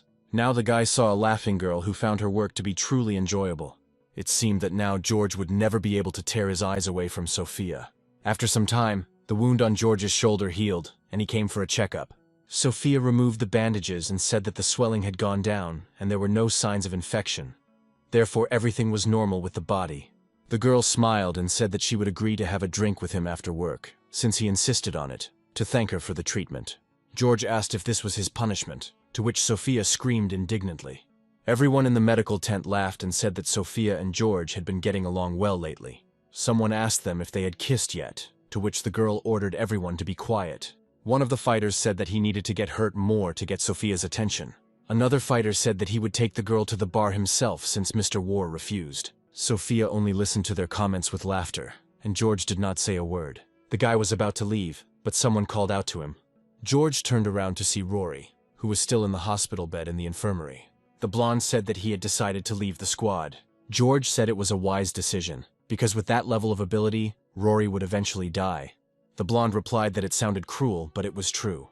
Rory said that Sophia pulled him back from the brink of death, and that is why he should live. George looked at the guy for a moment and then turned his gaze to the opposite side of the tent, where Sophia was joking with the fighters. Despite the fact that there were many wounded in the infirmary, at the moment he was filled with laughter. Rory also looked at the cheerful fighters and said that he thought that the unit would be dull. George noted to himself that this was usually the case, but this was the first time they had experienced such an atmosphere. The guy was worried about only one question: why had the atmosphere changed so much? George watched Sophia closely as tears of laughter began to flow. There was fighting going on, but people laughed, because even the military needs a break, at least during these short breaks. However, this was the last time George could relax, because a few days later, the number of wounded increased. Captain Beck carried the wounded man into the infirmary and told the doctors that he was an urgent patient. The first man to catch sight of was Sophia, who asked what was going on. Beck pointed to the man strapped to the stretcher and said he was in cardiac arrest. The captain said that the girl must save him, no matter the cost. Sophia said she understood everything, and after a quick examination of the victim, she ordered him to be taken immediately to the operating room. Near the exit from the infirmary, the girl passed George, but was too busy, so she did not greet him. The guy looked at the gurney with the patient suspiciously. George saw burns on the man's head that were unusual for combat. The boy turned his gaze to Captain Beck, but did not say anything in the presence of the doctors. After some time, they went out into the street together, moving away from the infirmary. George had seen similar burns before, so what was happening worried him. These were equal circular burns located on the upper part of the body and had the same brightness. George understood that these were traces of high voltage passed through the body. The boy asked the captain if the patient was a spy, to which he received an affirmative answer. George said that Beck always knew how to determine the acceptable threshold during interrogation, so he would not bring the spy to cardiac arrest. The captain said it was all Ryan's fault, the food handler, who messed everything up. George asked why they decided to revive the spy. Captain Beck replied that he still wanted to extract information from him. George immediately realized that this was not without reason, and asked who they were looking for. Beck was silent for a few moments, then announced that they were looking for a man who laundered money and supplied ammunition. They were looking for the real leader of the criminal underworld, Said Arash. This man was one of the leaders of Ignite. George's face immediately changed, because he would never be able to forget the name of this organization. The guy clenched his fist tightly and was filled with anger. George immediately remembered the events of 10 years ago. At that time, everyone called the guy not George, but Jojo. One day, a boy went to the market with his father and younger sister and asked to buy some fruit. The man was happy about this, and did not refuse his son the purchase. George's father was a workaholic, and traveled to the Republic of Aldimia for the first time with his children. The boy was very happy to spend time with his father and sister. They ate the fruits the man bought them with pleasure. They were together for only 5 days, but they became the happiest memory for Jojo. More precisely, they should have become the happiest memories. But everything turned out differently. On that day, a terrible terrorist attack of enormous proportions occurred. More than 2,000 people were injured in the terrorist attack, and George's family was no exception. The boy sat on the ground and stared at one point, while the running people told him to run. However, Jojo didn't listen to them, because in front of him was his father's body, crushed by debris. The boy saw his younger sister's hand sticking out from under a pile of bodies nearby. Jojo immediately grabbed her and tried to pull his sister out. The boy tugged at his arm several times, and after a few moments fell to the ground. At first, Jojo thought he had managed to pull his sister out, but when he looked at his hand, he froze in horror. The boy was still clutching his sister's hand, but it was torn from his body. Japanese news reported that 2 Japanese were killed and 1 was missing. However, the person in question could not have known this. That day, Jojo lost everything and walked through the ruined streets as if hypnotized. On the radio, the boy heard the commentary of the President of the Republic of Aldimia regarding the terrorist attack. The president said that today they must declare war. This made the guy think about the consequences of such news. Jojo stepped on a newspaper that was lying on the road, and something about it caught his eye. The broadcaster reported that the terrorists behind this had taken too many lives. The newspaper contained information about the terrorist group Ignite. That day, Jojo's life fell apart, and he decided he would never forget that name. 10 years had passed, and George still remembered the people who did this to his family. Captain Beck said that for all these 10 years they had been unable to find the trail of Ignite. However, they will now be able to find their hideout if they extract information from the spy. George listened attentively to everything Buck told him. The man said that orders would come soon. However, Captain Beck wanted to tell George about this in advance. The man said that their next mission was an operation to destroy Ignite. George nodded his head slightly, showing his agreement. 10 years ago, the boy was too weak to take revenge on his enemies. However, now everything is different, and now he is ready to confront the enemy. Suddenly, the conversation between Beck and George was interrupted by a radio. One of Beck's team members asked for an urgent answer, as the matter was too serious. During the operation, Saeed came to and disappeared from the operating room. The fighter was even more worried by the fact that Sophia had disappeared along with him. Captain Beck grabbed the radio and began asking for details of the disappearance. Despite his desire to avenge the death of his family, George's first fear was for Sophia. Meanwhile, Saeed moved deeper into the forest, using the girl as cover. Sophia looked up at the treetops, through which the moonlight barely penetrated. Said followed the girl, threatening her with a knife. It was very dark in the forest, so Sophia didn't notice a tree root sticking out from under the ground and stumbled. The girl fell to the ground and screamed in pain. Said ordered the girl to never stop and to get up immediately. Sophia asked if she should try to fly since he wasn't even going to help her get up. At that very moment, Saeed brought the scalpel to the girl's face, causing her to fall silent. The man reminded her that they were already far from the camp. Said laughed, and said that now he saw no need for a girl as a hostage. Sophia's eyes widened in fear. Despite his threats, Saeed did not kill the girl, and they moved on. The man continued to threaten Sophia with a scalpel, following her closely. The girl did not dare to speak again, fearing for her life. At some point, something clicked, and someone's voice asked the man where they should land. The man replied that there was enough space for them to land at coordinate SD-19. Sophia listened carefully and guessed that the radio microphone was built into Saeed's molar. The girl recalls checking the man's vital signs a few hours earlier. Sophia soon learned that quite a long time had passed since her cardiac arrest. She began to worry that resuscitation might not be able to bring him back to life. However, as soon as Saeed was connected to the devices, his pulse became noticeable. The girl jumped up to the devices and couldn't believe what she saw, because they hadn't even started working yet. It soon dawned on Sophia that they were trapped. The girl turned to the nurse to warn her that it was not cardiac arrest. However, she didn't have time, because Saeed had already come to his senses and killed the nurse. Sophia wanted to say that the patient was still alive and pretending. But at that moment, Saeed himself cut the nurse's throat and did not take his eyes off Sophia. The girl saw her friend slowly dying from blood loss. Said's bloodthirsty gaze remained etched in her mind for a long time. For the first time, Sophia looked so scared and couldn't hold back her tears. Said threw the nurse's body aside and advised the girl not to scream. The man said that he had a device in his body that suppressed his heart rate so much that not all devices could detect it. Said that it was a very convenient thing, but it had one side effect. The man said that after using this device he felt very nauseous. Sophia was shaking violently and was afraid to utter a word. Said ordered her to be quiet and began to slowly approach her. The man said that he always wants to kill the person who yells at him after waking up. Said that he wanted to use the girl as a hostage to get out of this base. The man promised that he would not force her if she did not want it. But the knife in his hands indicated that in that case, she would die. Said that he could get out of here even if he didn't have insurance. Sophia was afraid to move and was trembling with fear. The girl couldn't hold back her tears. The further they went into the forest, the faster Sophia came to her senses. The girl understood that the Ignite terrorists had technical capabilities beyond all expectations. But that was not what scared her. For the sake of their goals, these people are ready to modify their bodies at an organic level. What was even more frightening was that taking the life of another person was a common thing for them. Sophia understood that if she didn't kill Saeed, he would soon kill her. The girl carefully reached for the inside pocket of her hospital gown. As someone who worked on the battlefield, she always carried some medications with her.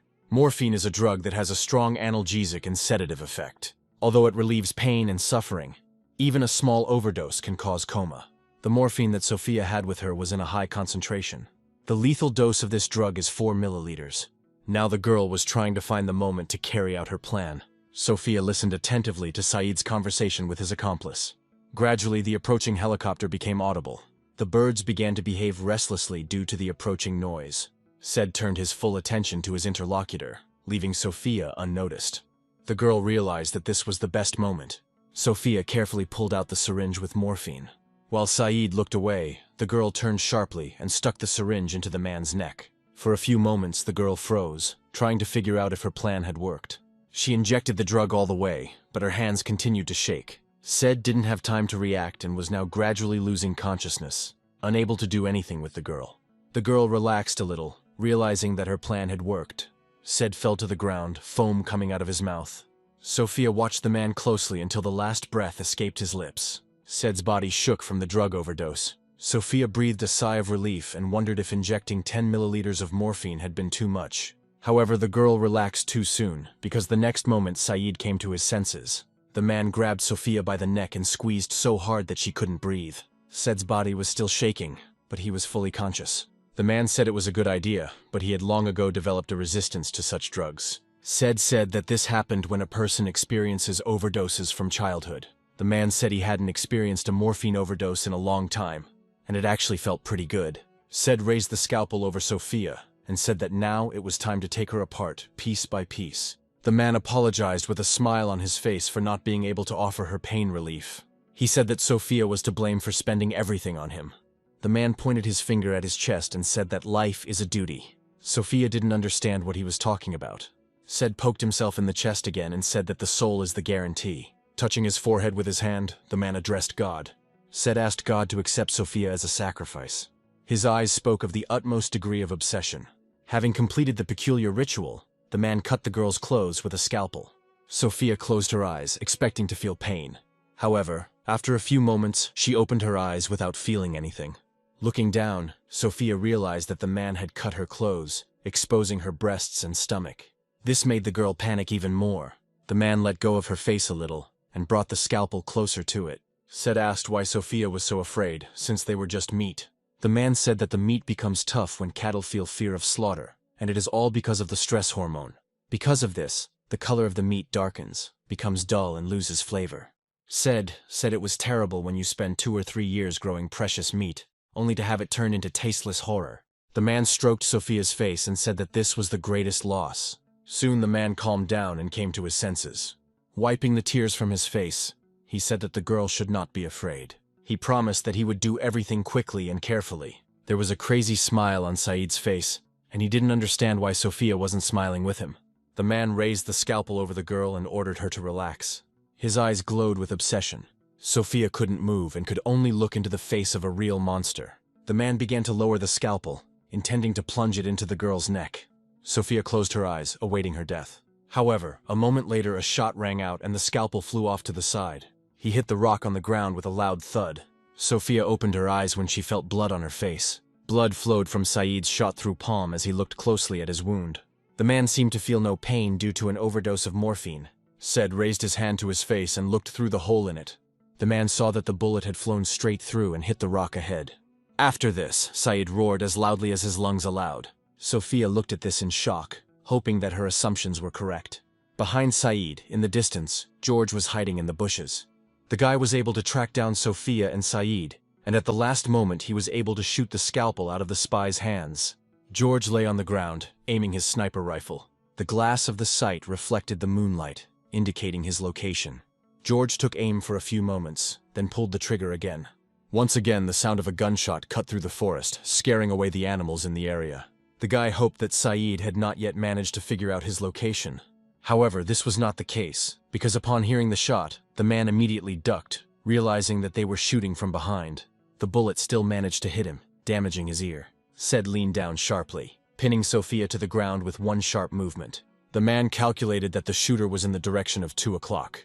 Due to the difference in sound and impact, Saeed was able to calculate that the enemy was half a kilometer to a kilometer away from them. A few moments later, as if to confirm his suspicions, a light flashed in the distant bushes. Said tried to determine the exact coordinates. He tried to tune the radio, but the walkie-talkie was too quiet. The man needed to know how many people surrounded him and what he should prepare for. However, the lack of radio contact could mean that the sniper was working alone. Sophia began to slowly come to her senses, as Said became distracted again and loosened his grip on her neck. The man didn't look at her, and the girl decided that this was her chance. Sophia abruptly pushed Said away and ran in the opposite direction from the shots. However, the man was much faster and was able to trip her. The girl found herself on the ground again, and Said asked her where she was going.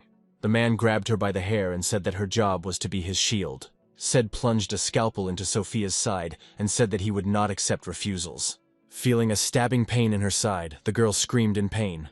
Something clicked in the man's head again, and he contacted his accomplices. Said gave the coordinates of the sniper who was hunting him. The man said that the sniper was sitting in the bushes alone and didn't even think to turn off his flashlight. Said told his accomplice to destroy him and everyone who came after him. A few moments later, the sound of helicopter blades was heard again. Said that snipers do not work alone, as they always have coordinators, supplies, and evacuation. Only with the help of all these people can the sniper survive the mission. Said that a sniper's miss instantly gives away his location, and in that case, he's a dead man. The helicopter appeared over their heads and began shelling the area where the sniper was located, based on the man's information. Said that since this sniper came alone for Sophia, he would become food for worms. The man said that the lone hunter becomes the hunted. However, Said was too distracted, and did not notice the threat that had approached from behind. George rappelled down from the tree and found himself directly above the man. The guy said that he agreed with Said's words, which caused the man to turn around. However, he didn't have time to understand what happened when the world started spinning before his eyes. In an instant, the man's head flew off his shoulders, causing Sophia to scream.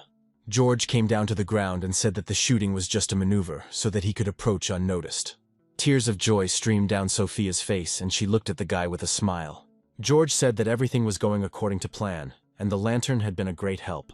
The guy said the dawn light played into their hands. For some time, Said's severed head continued to make sounds. George said it would be easier if he were good at long-range shooting. The guy looked at Sophia, who had her head down, and asked if everything was okay. However, as soon as the girl raised her head, it became clear that she could no longer hold back her tears. Sophia sat on the ground and could not calm down, crying so loudly that George was frightened. The guy came closer and told the girl that she should calm down, because their enemies could still be nearby. However, Sophia did not calm down, but only rushed to hug George, saying that she was very scared. The guy was confused and blushed with embarrassment, because the girl's top was cut off. George immediately remembered a recent conversation with Captain Back, who said that it is in a situation where a woman cries that a man can show his worth. The man then advised George to simply hug the woman back to calm her down. Beck said that this is when a girl can think about giving her body and soul to a man. That day, George called it the ravings of a drunk. Before leaving the tent, the guy said that Beck was messing around when he could be working on a strategy. Now George remembers this conversation and thinks about whether he should hug Sophia back. The guy stretched his arms forward to hug the girl, but something stopped him. George remembered the face Beck had made when he said that after this, the woman would want to give herself completely. The guy abruptly pulled his hands away without touching Sophia. It was clear from George's face that he was struggling with the choice. The guy thought that if he put his hand on Sophia's back now, it would look like he had ulterior motives. George looked at the girl, who still couldn't calm down, and it seemed as if she was starting to cry even harder. At that moment, the guy decided that it would be better not to touch Sophia again. George raised his head and looked at the sky, hoping that this would end soon. The problem was that the fighting genius, Mr. War, was absolutely hopeless at anything that didn't involve fighting. Sophia pressed herself tightly against him and buried her face in his shoulder, slightly muffling her sobs. George glanced at her from time to time, and with each passing minute he became more and more embarrassed. Soon the sounds of an approaching helicopter were heard in the distance. George immediately noticed this and realized that the enemy was returning again. When the helicopter opened fire, the guy rushed forward, covering Sophia with his body. The helicopter stopped over their heads and continued firing. George quickly picked up Sophia and hid behind a large tree. The guy started looking around to see if there were any more enemies nearby. George knew they had already missed their chance to escape unnoticed, so he picked the girl up in his arms. Sophia screamed in fear, but the guy didn't pay attention. The girl saw where they were heading and asked George to stop. However, the guy ignored this request and told Sophia to hold on tighter. George ran purposefully with the girl in his arms towards the cliff. Having reached the very edge, the guy jumped forward, pulling Sophia along with him. The girl saw the height from which they fell, which brought tears to her eyes. The boy and the girl were falling rapidly down, accompanied by Sophia's loud screams. Below, a river with a strong and fast current awaited them. Due to the stress she experienced, Sophia lost consciousness before they landed in the water. Some time passed, and the girl gradually began to come to her senses. Sophia opened her eyes and exhaled, feeling the heaviness in her lungs. The girl heard the sound of the waterfall and stood up to look around. She was next to a small river into which a small waterfall flowed. The girl didn't see anyone nearby, and this made her tense. Soon George came out from the forest and asked her if she was okay. The guy was shirtless and carrying firewood in his hands, promising to make a fire so that Sophia could warm up. Seeing George's naked torso, the girl became embarrassed and could not say anything in response. The guy sat down next to Sophia and began to stack firewood, saying that he had walked here along the valley along the river, so they were able to break away from their pursuers. George said that they would leave as soon as they regained their strength, and the image of the guy carrying her on his back immediately popped into the girl's head. The guy smiled and said that it would take about half a day to get to the camp. A blush appeared on Sophia's cheeks, and she thanked George for saving her. Without turning to face the girl, the guy said that everything happened by itself. Sophia decided it would be wrong to sit still while George was making a fire. The girl jumped up from her seat, spreading her arms, and asked if she should go and look for food for them or find more firewood. However, Sophia completely forgot that her clothes had been cut by Saeed. It was at that moment that George turned in her direction and saw the girl's naked breast. The guy froze in place, instantly blushing. Sophia realized the situation she found herself in and quickly covered herself with her hands, screaming. The girl took a step to the side, but tripped over the branches, losing her balance. Sophia fell forward by inertia, straight onto George. The girl hit herself, causing her to close her eyes for a few moments. However, she soon realized the situation they were in and opened her eyes. George was very red and was clenching his teeth too hard. Sophia didn't know what to do next, because the more she thought about it, the more these thoughts controlled her. The girl pinned George's hands to the ground, towering over him. At some point, it seemed to the guy that the girl began to weaken and fall on him. George tried to force himself to remain a soldier and keep his composure. The guy saw how Sophia reached her lips towards him, and after that all his attention was concentrated on this. George knew there was nothing he could do about it. The guy closed his eyes as Sophia's lips were about to touch his. However, a strange rustling sound in the bushes not far from them caused them to become distracted. Sophia looked fearfully towards the forest, expecting that someone would attack them at any moment. George noticed this too and quickly pulled himself together. The guy switched places with Sophia, ending up on top of the girl. George pulled out his gun and took aim, while the girl hastily adjusted her clothes. For a few moments they froze, listening to the noise of the forest. The rustling gradually approached, and soon the unexpected guest was supposed to appear. Sophia froze, afraid to even move. A few moments later, a squirrel ran out of the bushes and sat down in the clearing. The rodent looked at the frightened guy and girl and gnawed on something. George lowered the gun and said that Sophia had nothing to worry about. However, there was no answer, which made the guy look at the girl. Sophia looked at him and didn't know what to say, so she remained silent. Under the intense gaze, the girl quickly came to her senses and continued to cover her exposed chest with the cut clothing, apologizing for what had happened. George got up from the ground and walked towards the firewood, saying that the girl had not yet fully come to her senses. The guy said it was called an acute combat stress reaction, because intense tension and fear on the battlefield cause emotional turmoil and irrational behavior. George glanced at Sophia and said that he would watch the fire and that she should lie down and get some more sleep. The girl looked at the guy for a few moments as if he had offended her. Unable to contain herself, Sophia called George a fool. The guy decided not to pay attention to this, but the girl did not calm down and reached out to him. Sophia grabbed George by the neck and turned him forcefully towards her. The girl asked what right he had to diagnose her. George was surprised and said that he had not diagnosed her, but was merely stating a fact. Sophia was indignant and said that her condition was not a reaction to stress during the fight. George didn't like the girl's behavior and he wanted to move away, but she didn't let him do it. For a few moments, Sophia turned away, trying to hide the blush on her cheeks. However, she still plucked up her courage and looked the guy in the eyes, saying that she was simply in love. After this, the girl closed her eyes and began to move closer to the guy's face again. George Sai was a brilliant soldier and a master of close combat. He is able to dodge any blow during hand-to-hand combat, even if he is fighting a boxing master. Having noticed the barrel of a gun, he can even dodge a bullet. Sophia's movements were much slower than anything the guy could handle. They were slower than any blow during hand-to-hand combat. Moreover, they were slower than a shot from a firearm. The girl approached his face very slowly, as if giving him the opportunity to dodge. However, George didn't even try to do anything about it. A few moments later, their lips touched. George closed his eyes and responded to the girl's kiss. The guy couldn't dodge this attack. The squirrel climbed a tree, found a nut on the ground, and watched what was happening. George not only couldn't dodge, he didn't even want to do it. It happened a month ago, but it felt like an eternity had passed. After returning to camp, George Sai set out on his final mission.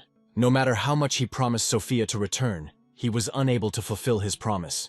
George came to, finding himself back in his new body. The guy jumped up on the bed and realized that he was tied with belts that allowed him to move freely. Stretching forward a little further, George realized that the straps were preventing him from getting off the bed. The guy looked around the room he found himself in, and realized that he was still on an abandoned island. Ahead, he saw a girl doing something on the table, not far from the bed. The stranger stirred metal instruments in a pot of boiling water, then placed them on a tray. The girl turned towards the guy and asked how he was feeling, and George felt like they already knew each other. For a few moments the guy froze, as it seemed to him that it was Sophia in front of him. However, soon the remnants of sleep receded, and he realized that in front of him was a completely different person. The girl with black hair and dark eyes said that it was too early for the guy to get out of bed because he had lost too much blood. George noticed a tray in the stranger's hands, on which lay various medical instruments. The girl picked up a scalpel and said that there was no point at all for the guy to stay awake. These words made George tense. The girl walked up to the table and pressed the red button located underneath it. At that very moment, the straps holding George began to tighten. The guy didn't have time to realize how the belts pulled him back, chaining him to the bed. The hands were pressed tightly to the bed, with no chance to move.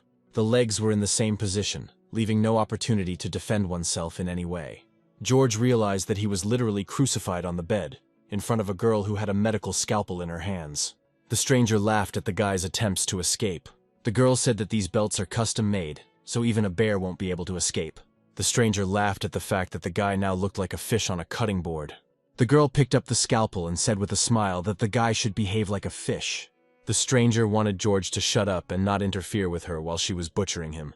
The guy tried to pull the belts with all his might, but nothing worked. The girl, with a smile on her face, approached George, holding a tray with medical instruments in her hands. The guy began to think that this was not a simple coincidence, but someone's order. Suddenly a thought popped into George's head about who could have done this. He saw Director Akichi's angry face in front of him again. The girl stopped nearby and took a scalpel from the tray. George asked if this was Akichi's order and what she was going to do with it. The girl repeated the director's name after the boy. George took this as confirmation of his suspicions. However, after that the girl stopped smiling and asked what they were talking about. It seemed that only now did the stranger understand how it really looked from the outside. The girl put the tray aside and said that her name was Rina, and she was a doctor. George stopped understanding what was going on in this place and waited for the girl to continue. Rina said she would explain the details of the operation, specifically that she was going to remove the bullets from the boy's body. The girl said that one bullet was stuck in the guy's right leg. Over time, lead dissolves, causing poisoning and damage to the nervous system. Rina said the bullet must be removed to avoid any unpleasant consequences. Now George understood what exactly the girl was going to do with him, but he still had questions. Rina said she had some bad news and one very good piece of news regarding the surgery. The girl said that it was impossible to obtain anesthesia on this island, so the operation would have to be performed without anesthesia. Rina said the belts were there to prevent the boy from twitching in pain, which could cause him harm. George looked at the girl doubtfully and asked what good news she was talking about. Rina explained that she is a doctor with Doctors Without Borders and has worked in war zones, so she is used to performing operations in such conditions. The girl smiled and said that the guy could trust her. George had heard of this organization before and knew that they were now an official humanitarian organization. Rina clapped her hands and said that this concluded the pre-operative briefing. The girl put on gloves and said that consent for treatment was needed, but verbal consent would be fine. However, George turned away from Rin and said he refused the operation. The girl froze for a few moments.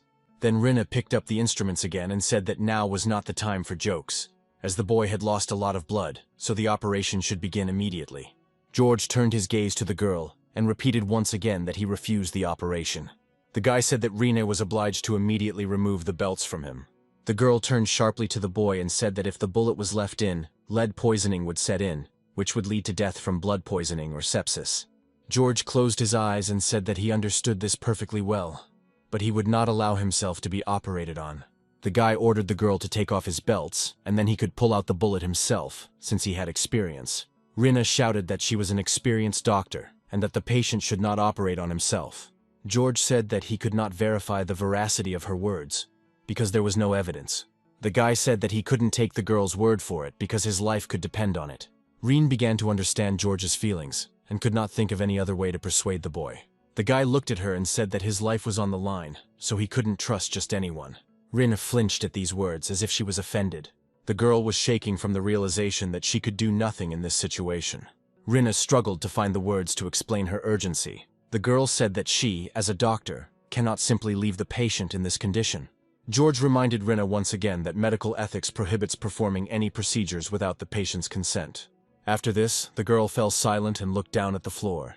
George said that if the girl really was a doctor, then she should immediately remove the belts, following medical ethics. Tears began to well up in Rinna's eyes. After a few moments, she finally reached for the belts without saying anything. In complete silence, the girl removed all the belts from the guy. After a while, she finished and moved a little to the side. George rubbed his numb wrists and asked Rinny to lend him a scalpel. The girl didn't utter a word, reaching for the scalpel. She handed it to George carefully, but her hands were shaking violently. As soon as the guy took the scalpel, the girl grabbed his hand. Rina's eyes were filled with tears, but her gaze showed that she was determined. George was so weakened by the massive loss of blood that he didn't have time to react to her actions. Rina pulled the boy's hand and brought the scalpel to her neck. George tried not to twitch so as not to accidentally harm the girl. Rina said that since she could not obtain consent, she did not have the right to perform the operation. If she breaks this rule, she will cease to be a doctor. George still didn't understand what the girl was trying to achieve. His hand with the scalpel shook with tension next to the girl's neck.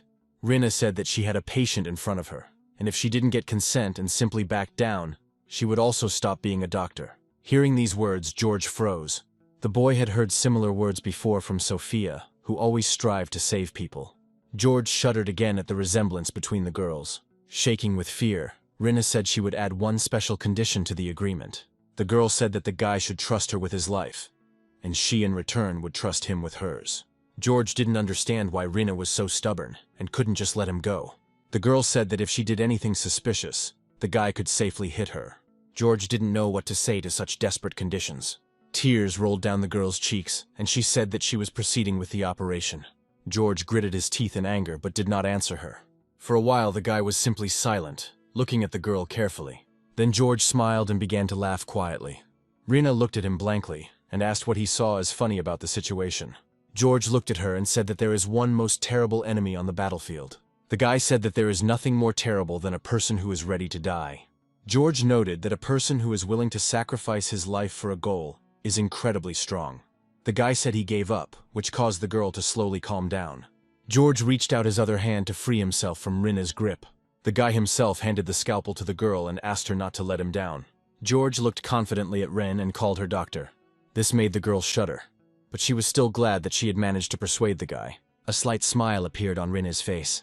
Wiping tears from her face, the girl took the scalpel and asked him to rely on her. George started to lie back down on the bed, and Rina reminded him that there was no anesthesia on this island. The boy listened attentively to everything Rina told him. The girl warned that it would be very painful, after which she cut the bandages on the guy's leg. Rina said that she had removed George's restraints, but he was not to move under any circumstances. The bullet is lodged near a major artery, so it could cost the guy his life. George nodded to Rina and said he understood that. The girl looked at the guy doubtfully, and thought that he simply did not realize how much pain he was about to experience. Rin put on clean gloves and said she was going to begin the operation. The girl picked up a scalpel and brought it to the bullet hole. Rina then began to carefully cut the wound to have more access to the bullet. The girl made a small incision and noted that George did not even flinch. Rin froze for a few moments, waiting for the boy's screams. Having heard nothing, the girl turned her head to look at George. The guy lay flat on his back and seemed to feel nothing at all. This made the girl say that she was very surprised. Seeing George's puzzled look, the girl said that she had removed bullets in conflict zones many times. However, even the strongest soldiers could not remain calm at this moment. The girl removed the bullets many times, but the patient's reaction remained the same. The soldiers could not bear this pain and screamed loudly. George said that pain can be suppressed with exercise. The guy said that if you can ignore the pain, you can endure almost any torture. Rina looked at the guy doubtfully and continued the operation. Having inserted the dilator, the girl thought about how much training it would take to not feel this pain. There was only one question running through Rina's head. She would like to know who George really is. Continuing to look for the bullet, the girl remembered the guy's words. George had a keen knowledge of what happened during combat, indicating that he had once been a military man. Rinna said you can't judge by looks, but she thought the guy was from this island. The girl decided to ask if George had any combat experience. The guy asked if this information was really needed to carry out the operation. Rinna winced and replied in the negative, apologizing. While the girl was again distracted by the search for the bullet, George looked at her. The guy found everything that was happening very strange. The longer he looked at Rinna, the more she reminded him of Sophia. George looked away, thinking that he was just imagining it. The guy decided to change the subject and asked why the girl, being a doctor for a large organization, ended up in these slums. For a moment, Rinna considered whether to answer such a personal question. She decided to answer briefly and said that she was hunting for one person here. George asked who they were talking about. For a few moments, Rinna felt as if she could feel that hateful gaze on her again. The girl shuddered and broke out in a cold sweat. Rinna still can't forget that fear. She remembered the face of the man who had once been her mentor. The man said that art always comes with sacrifices. The girl still couldn't forget what that man had done. Rinna tried to compose herself and threw the scalpel onto the tray, attracting George's attention. The girl stopped for a few moments and took a deep breath, then exhaled, calming down. Rinna smiled and said that she had found the bullet and would now begin removing it. George looked at her suspiciously, but replied that he was prepared for it. The girl took tweezers and used a retractor to open the wound to remove the bullet. Soon the operation was over, and the sun was already beginning to set in the sky. As soon as the operation was over, George went outside to make a crutch out of branches. The boy tied several sticks together and hit the ground with the crutch several times, testing its strength. After this, George tried to get to his feet, leaning on a crutch. After taking a few steps, the guy was convinced of the strength of the structure. Even though the boy didn't show any pain, the severe blood loss still affected him and his body was shaking. At that moment, George heard Rinna call him. The girl walked out of her house and watched the boy try to walk. George stopped and looked at the girl.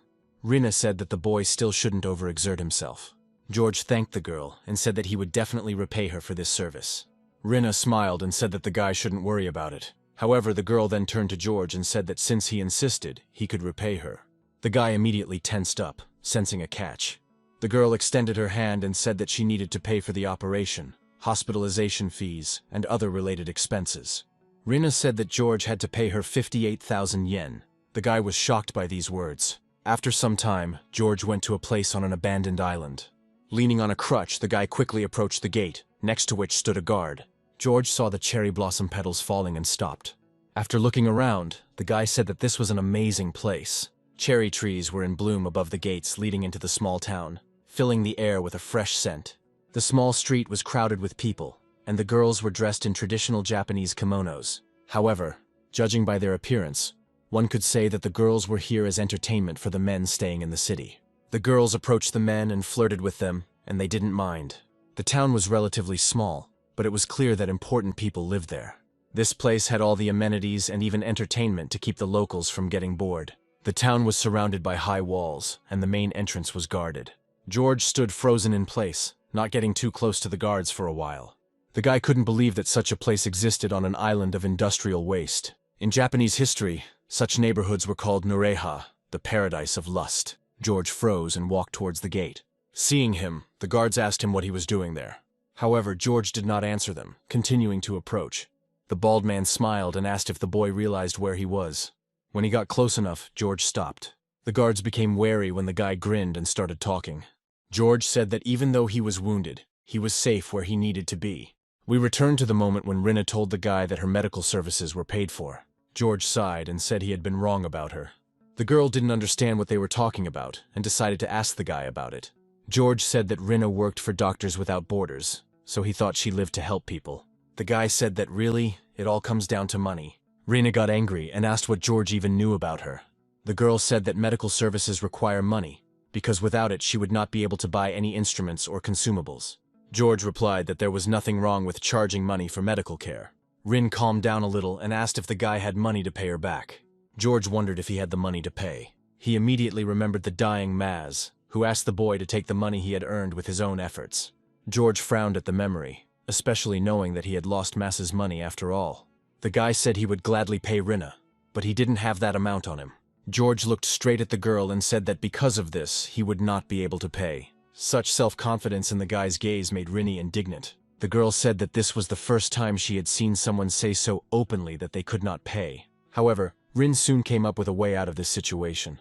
The girl said that since George couldn't pay with money, he had to pay with his body. The guy didn't like the look on Rinna's face when she said that. Sometime later, the boy and girl came back into the house and began to emit loud sighs.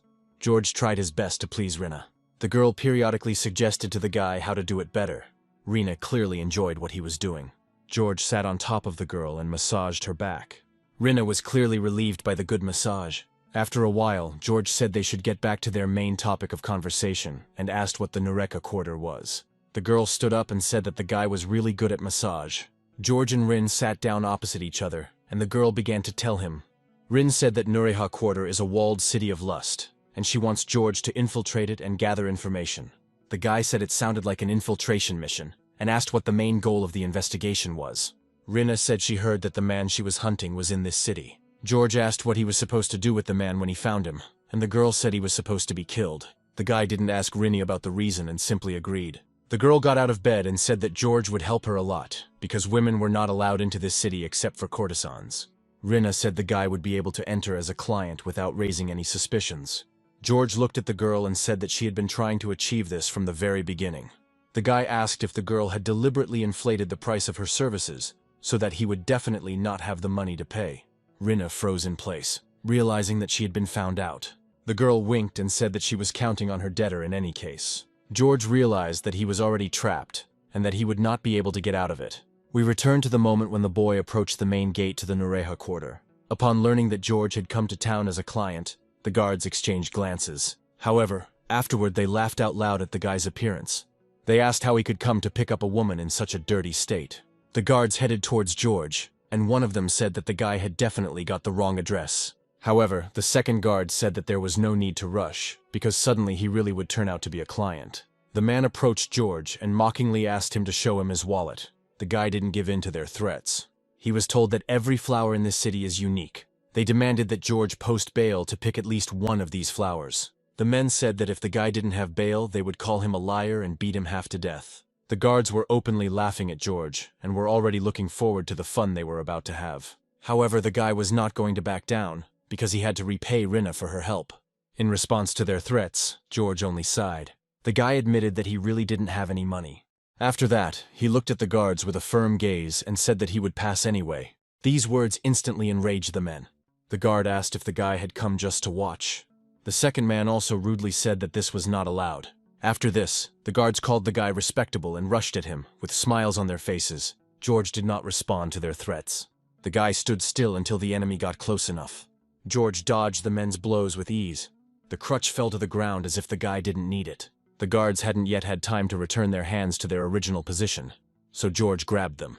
The guy quickly turned over in the air before the men could even figure it out. George grabbed the arm of the guard standing to the right and dived behind him. The man immediately felt threatened. The guard turned around hastily and ordered George to stay put. However, the guy had already managed to jump on his back and grab him.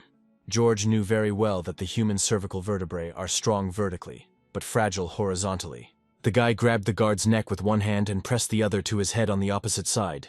George needed to aim the blow from the side, at an angle of about 50 degrees.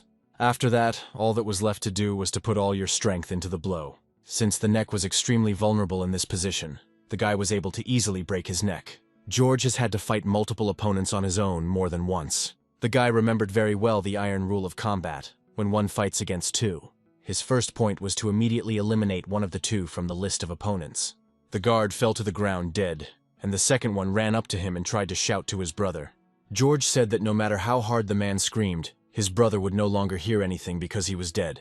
The second rule in a fight against two was to piss off the remaining opponent. His words really made the guard very angry. He turned to him, leaving his brother's body, and promised that he would kill George. The guy stood calmly and waited for the guard to attack him again. George compared it to a sack of meat rushing towards you, blinded by rage. The guy easily dodged the guard's blow, who began to act even more recklessly than before.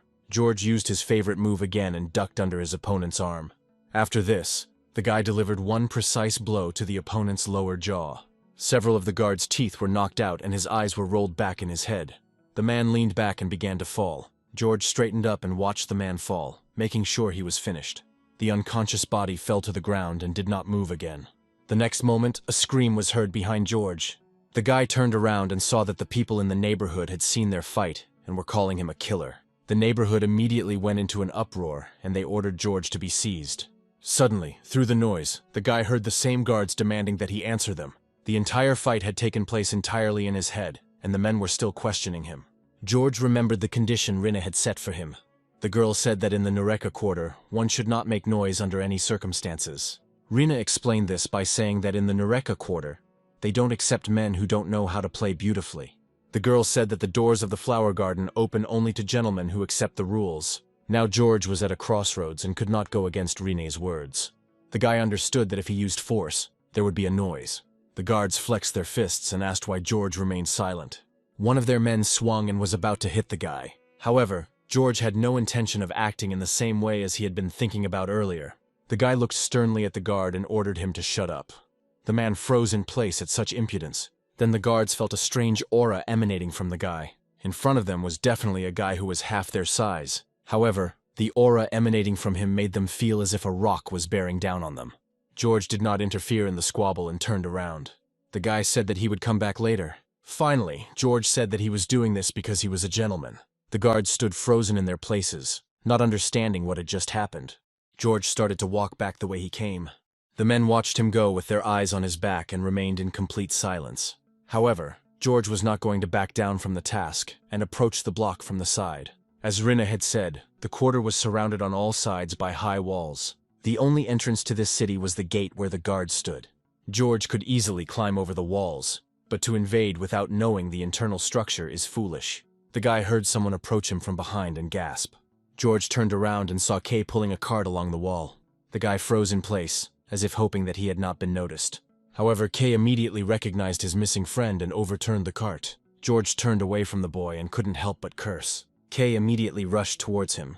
The boy couldn't believe that the guy was still alive. Kay took a running start and jumped at George with all his might. The boy wrapped his arms and legs around the guy, asking where he had disappeared to. Then Kay jumped around George and said that they even went out to look for him, but they didn't find anything. George ignored the boy's words and thought that he should come back here at night. But then he thought that there should be even more people in this place at night. Kay kept up with the guy and asked what he was doing there. George thought for a moment and then told the boy that he had come there to buy a woman. These words made Kay scream in indignation. The boy instantly jumped a meter away from the guy. Kay was shocked by how Michio started acting.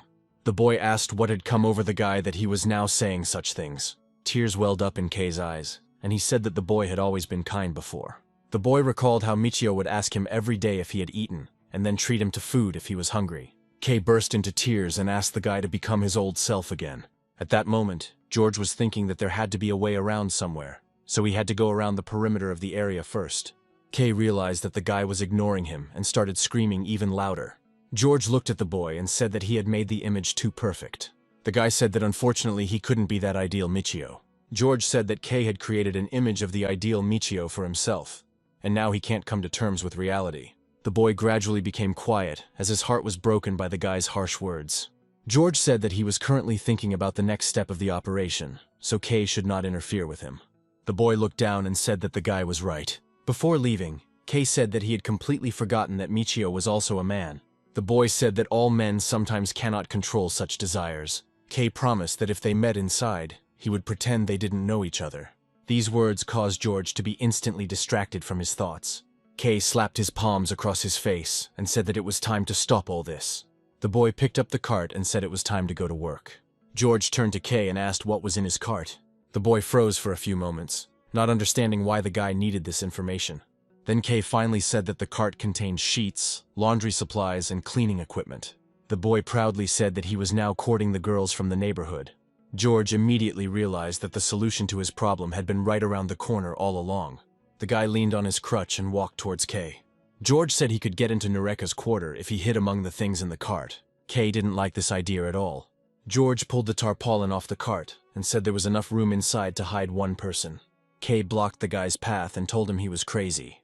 George looked at the boy and asked why he was against it. Kay asked why he should help the guy buy women, since if they were caught trespassing, he would be in trouble too. George said he wasn't allowed through the main entrance without bail. Kay laughed at the guy and said that if he didn't even have money for bail, then he had no chance inside anyway. The boy relaxed, realizing that the guy didn't even have enough money to get into the block. And then George asked how much the deposit was worth. Kay said the bail could be around 500,000 yen. The boy grinned and said that he had never seen such a sum in his life. At that moment, George realized how to use Kay for his own purposes. The guy said he had an idea and reminded the boy that they still had Masa's money. Kay immediately became serious and asked if this was the same Masa they were talking about. George reminded that the guy was dead. The guy said that Masa left him all his savings so that he could find his sister. These words made Kay break out in a cold sweat. The boy asked if George really planned to use Masa's inheritance as collateral to buy a woman. The guy smiled and said that he had no other choice. George said he would have to use Masa's money. The guy turned around and said that he wouldn't be able to meet Masa's sister anyway, so there was no point in saving the money. George said that it would be better to spend the money usefully. Kay watched the guy leave and couldn't believe what he heard. The boy clenched his teeth in anger. Kay couldn't stand the guy's behavior any longer and rushed after him. The boy grabbed George and told him to stop this immediately. Kay, with tears in his eyes, said that Masa's inheritance could not be spent like that. The boy said that under no circumstances should this line be crossed. For a few moments they were both silent. George said he completely agreed with Kay's words. The guy decided to take advantage of the fact that the boy still believed in goodness. Even though he grew up in a similar place, George promised not to touch Masa's money if Kay helped him get into the neighborhood. After a few seconds, the boy let go of the guy. Kay clenched his teeth and began to shake. George watched the boy carefully to gauge his reaction. After a couple of moments, Kay raised his head and the guy saw a smile on his face. The boy threw the tarpaulin off the cart and said that George had come up with a very good plan, so they could relax. George breathed a sigh of relief and mentally apologized to Kay for dragging him into this. A light wind ruffled the crowns of the blossoming cherry trees, scattering their petals across the street. George walked slowly towards the cart where Kay was standing. The guy thought that the paradise of lust, blooming among the slums, kept many secrets within itself. It is precisely because of this strangeness that he may be hiding away to escape from the island. After some time, the loaded cart pulled up to the main entrance to the block. You could see how nervous Kay was, and how hard it was for him to drag that cart behind him. Ahead of the boy, guards were waiting and looked him over carefully. Kay hoped that he and Michio wouldn't get caught. George quietly told the boy not to be nervous and to behave as usual. Kay said the guy could rely on him, but it was clear how worried he was. The guards behaved calmly until the boy began to speak. Kay greeted the men loudly, stuttering heavily. At that moment, George realized that his plan wasn't so perfect after all. The guard looked at the boy suspiciously, recognizing him as the porter servant. Kay, without stopping, tried to rush into the block, saying that he was in a hurry. However, the guard sensed something was wrong and blocked his path. Kay began to worry even more, causing him to doubt himself even more. The guard said that it would be up to them to decide whether to let him through or not. Kay started saying that he comes here all the time, so they should have remembered his face by now. The guards decided to check the boy's cargo. Kay blocked their way and said that they had never checked his cart before. The man grabbed the boy by the collar with one hand and lifted him to the level of his face. The guard said that Kay was too nervous and therefore might be hiding something. The man pushed the boy aside and walked over to the cart. The guard began to remove the tarpaulin from the cart. George realized that he would soon be discovered, and then Kay would be in trouble too. The guy was only thinking about why he decided that the boy would cope with their plan. Kay was very nervous and made a mistake. Because of his behavior, the security guard's attention was focused on the cart. That's where George was, hoping he wouldn't be found. The man pulled the tarpaulin off the cart and looked it over. A surprised expression appeared on his face. Despite Kay's nervousness, the cart actually did contain cleaning supplies. The man started moving things from one corner to another, and Kay ran up to him, demanding that he take his hands off him. The guard took the paperclip and asked the boy why he needed all these things. Kay said that these were his work tools, and in his position he does whatever he is told, including minor repairs and taking care of the girls. The man continued to examine the tools that were in the cart. George had planned everything in advance, anticipating that their plan might not go as planned. With the help of all these tools, the guy prepared a secret hideout for himself in advance. George was hiding at the very bottom of the cart, under all the things. Half an hour ago, when the guy started to remake the cart, Kay, as its owner, initially protested violently. George said that this cart was about to fall apart, so he just wanted to fix it for free. The guy asked if Kay was okay with improvements, and he agreed. The security guard finished his inspection without finding anything suspicious, and reported this to his brother. The men stood next to the gate again, leaving the cart alone. The guard stepped aside slightly and allowed Kay to enter. The boy quickly threw a tarpaulin over the cart and headed inside.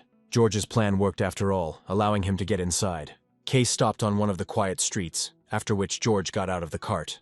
The boy said the guards were wary of the way Kay was behaving, and this remark angered the boy. George smiled and thanked him for helping him in. These words made Kay blush with embarrassment for the praise. The boy started jumping around the guy and saying that he hadn't done anything special. However, Kay quickly came to his senses and said that it was time for him to work. Before leaving, the boy glanced at the guy and reminded him that Maz's inheritance must not be touched. George nodded his head and promised to keep it safe. The boy asked what the name of the courtesan that Kay served was, and the boy replied that her name was Issei. The boy winked at George and said that the guy was not destined to even talk to her. Kay said that his mistress was one of the 4 supreme ones. The boy reminded that the guy had no money, so he had nothing to do here. George ignored his words, and thought that now all he had to do was find the man Rina wanted to kill. The guy recalled his conversation with the girl before he went on a mission.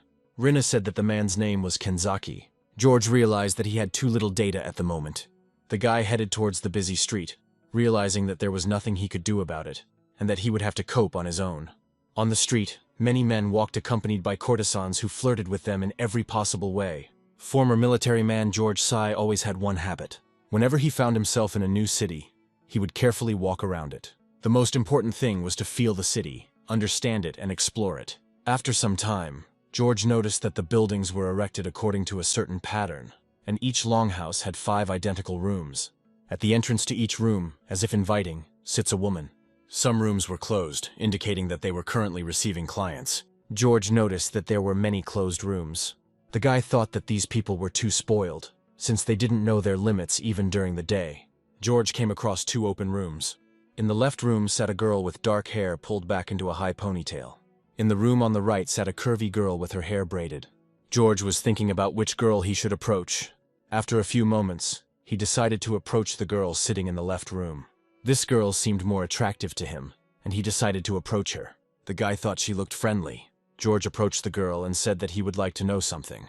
However, the courtesan's gaze immediately changed, and she looked the guy over appraisingly. George felt as if he was the one being chosen now. The girl quickly glanced at the guy with an appraising glance. After that, a smile appeared on her face. The girl bowed slightly and said that they were not accepting new clients. George didn't understand what they were talking about, but as soon as he tried to question the girl, someone called him. A short old woman appeared in front of him and said that they don't serve newbies. The woman said that pushy men were not welcome here, after which she slammed the door of the room.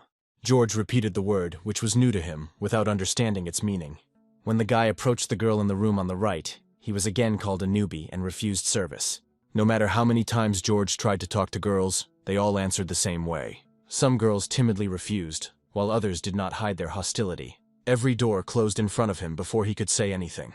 George couldn't even find out from them why they called him that. It was starting to irritate him, but he couldn't do anything about it. Suddenly the guy's attention was drawn to a woman's scream.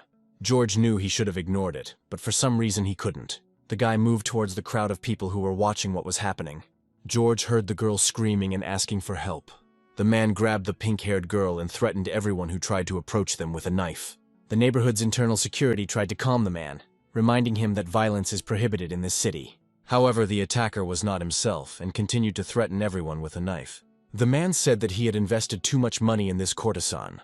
The attacker was furious that he had given away all his money, but the girl never responded to him.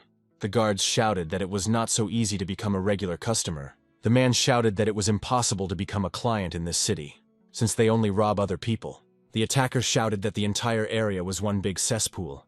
George stood to the side, trying not to attract undue attention to himself. The attacker said that he could not stand it any longer, and would soon fall into the category of slave miners. These words began to shed light little by little on the system of this island. George suggested that those people who owed money to the district were sent to the mines. The attacker held a knife to the courtesan's face and offered to let her die together. The guards didn't know what to do in this situation, and didn't dare come closer. Suddenly a woman's voice was heard saying that the sluts from the dirty quarter could not be left unanswered. The stranger was not afraid to come closer and ordered everyone to move aside. The guards stepped aside to let Mrs. Icy pass. Hearing the name, George immediately remembered that this was the woman Kay served. The attacker began to threaten the woman, saying that if she came closer, he would kill the courtesan. However, Issei completely ignored his words and approached with a slow, calm step. The man fell silent when the woman stopped directly in front of him. A few moments later, Issei slapped the man with all her might. The woman said he was such a loser that he couldn't even become a regular customer. Issei said that he had no right to wave a knife here and arrange a joint suicide. The woman said that this hadn't happened in the flower quarter for a long time. Issei took out a handkerchief and began to wipe the hand with which she had hit the man. She said that someone who scares but is not ready to kill has no right to desecrate their pride.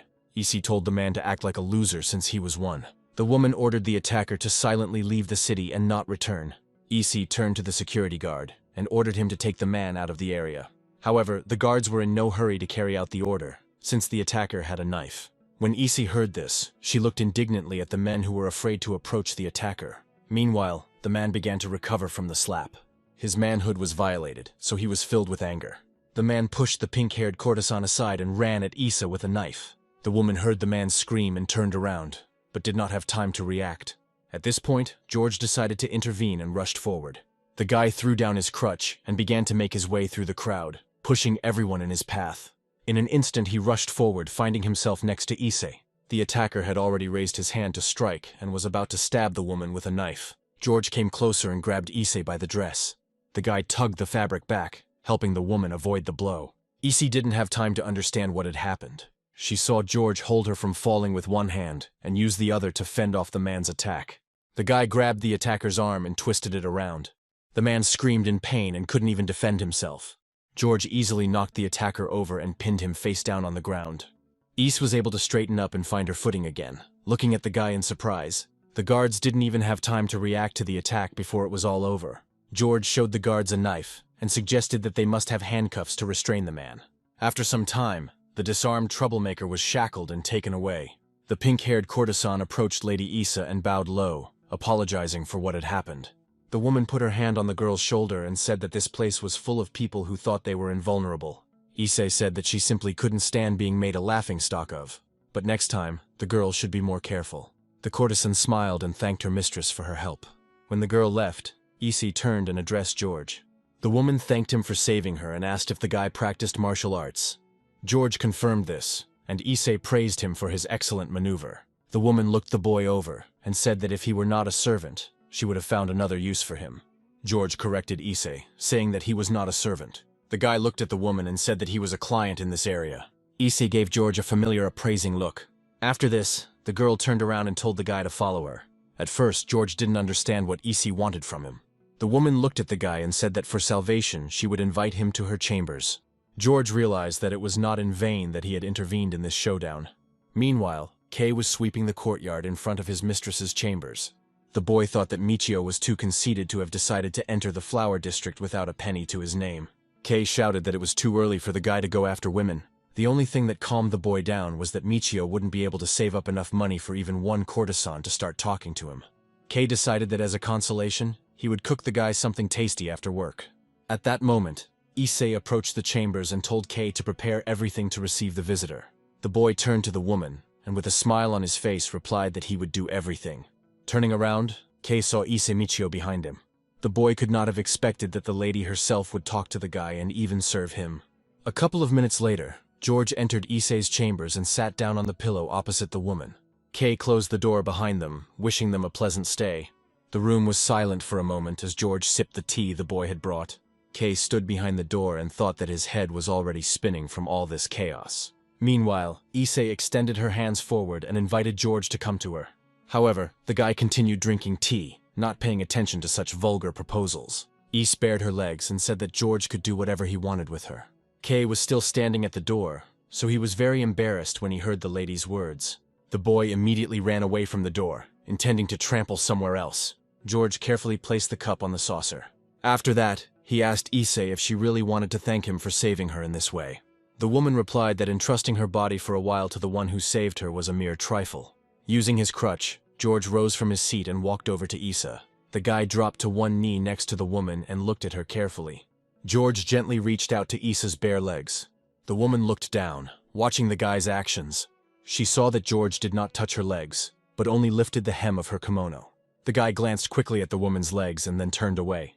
With a quick movement, George pulled the hem of his kimono up, covering his bare legs. The guy admitted that he lied to Issa because in fact he is not a client. George said that the best gratitude he could receive would be answers to his questions.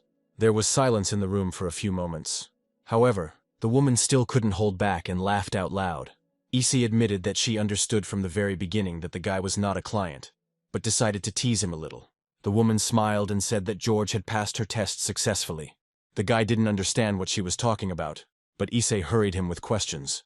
George looked at the woman doubtfully and asked how she knew he wasn't a client. Issei smiled and said it was hard to miss. The woman tapped her hand with a fan and said that the guy didn't have a bracelet. Issei said that those who officially enter the quarter as clients are given bracelets as proof of the deposit they have made. The absence of a bracelet means that the person entered the area illegally. Issei said that they politely but bluntly send such people back, calling them newbies. Now the guy understood what those looks and words from the courtesans towards him meant. Issei said that to have fun in this place you have to pay a lot of money. The woman pointed to a cash register in the corner and said that the customer puts in a wad of bills as soon as he enters the room. Even while talking to a courtesan, he sucks in one bill every 5 minutes. Money is melting away at a terrifying rate, and the client has to fight this fear.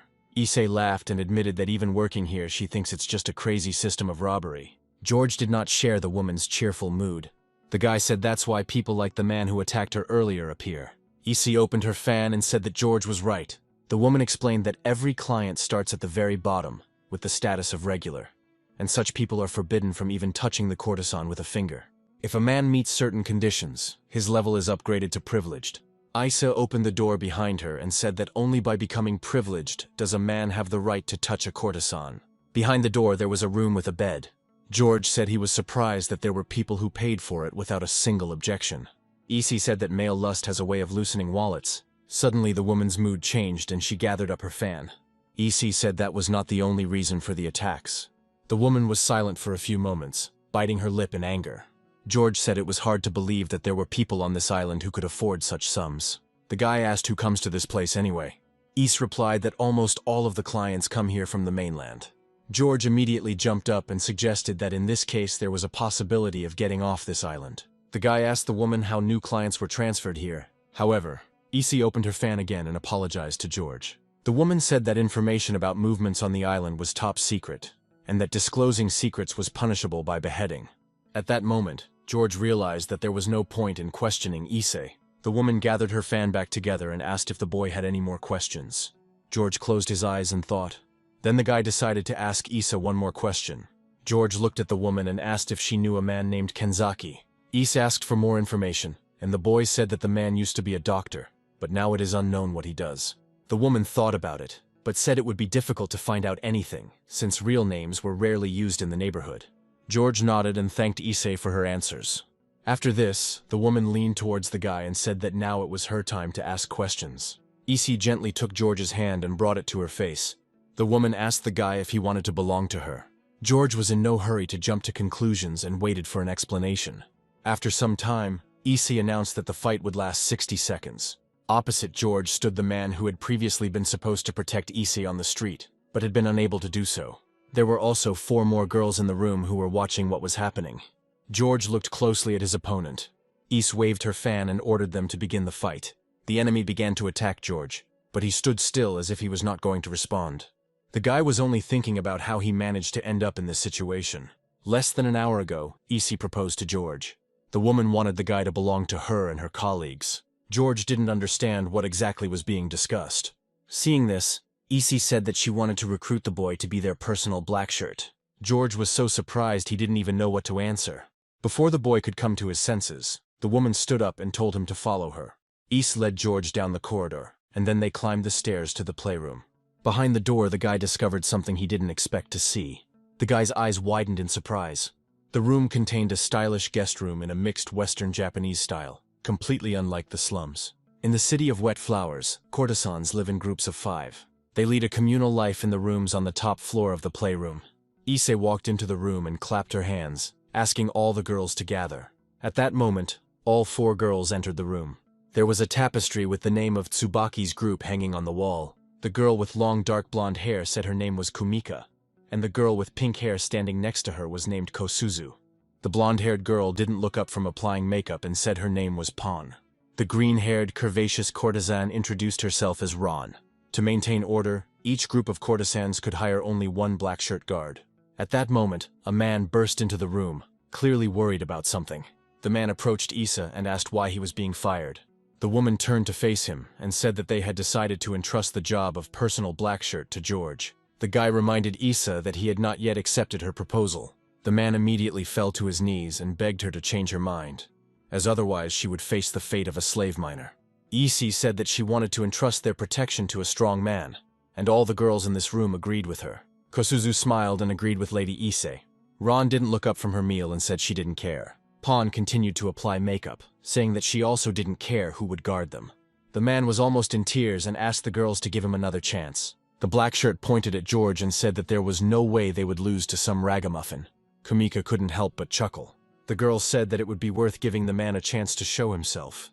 The black shirt immediately jumped up to George and said that he would smear him across the wall and would not even look at the fact that he was wounded. Icy smiled and suggested a duel to find out which of them was worthy of being their personal guard. And so began the battle for the position of personal blackshirt. George didn't try hard to show off his skills because he wasn't required to. The guy easily dodged the man's blows, even despite his injured leg. The man was confused and said that George was just lucky to dodge his blow. The guy, in turn, only looked skeptically at all the man's attempts to reach him. The enemy believed that he could easily defeat the wounded man. However, George was not so simple. His movements were light and smooth, but allowed him to dodge in time. The black shirt kept advancing, but he couldn't reach the boy. Former military man George Sai doesn't like to use unnecessary force. That is why he is in no hurry to attack the enemy. The guy waits for the moment when his opponent gets exhausted from his own attacks and gives up. The black shirt tried to strike faster, but it didn't help him. The man decided to try to get George angry and started teasing him about how he was afraid to say anything. However, even if it is an unfair fight, George's principles remain the same. The guy thought that if he became a black shirt, he would be able to live legally in this city. George decided that there was quite a lot of benefit in this. The guy decided that it was time to end this fight. As the black shirt raised his hand again to strike, George let go of the crutch. The man thought that the boy had stumbled and dropped his support, so he quickly approached. However, George did this on purpose and was already preparing to strike. The guy delivered one precise blow to the opponent's jaw, knocking out his teeth. In times of need, George Sai knows no mercy. Kosuzu and Kumika exclaimed in surprise. Pon finally looked up from her makeup when she saw something worthy of her attention.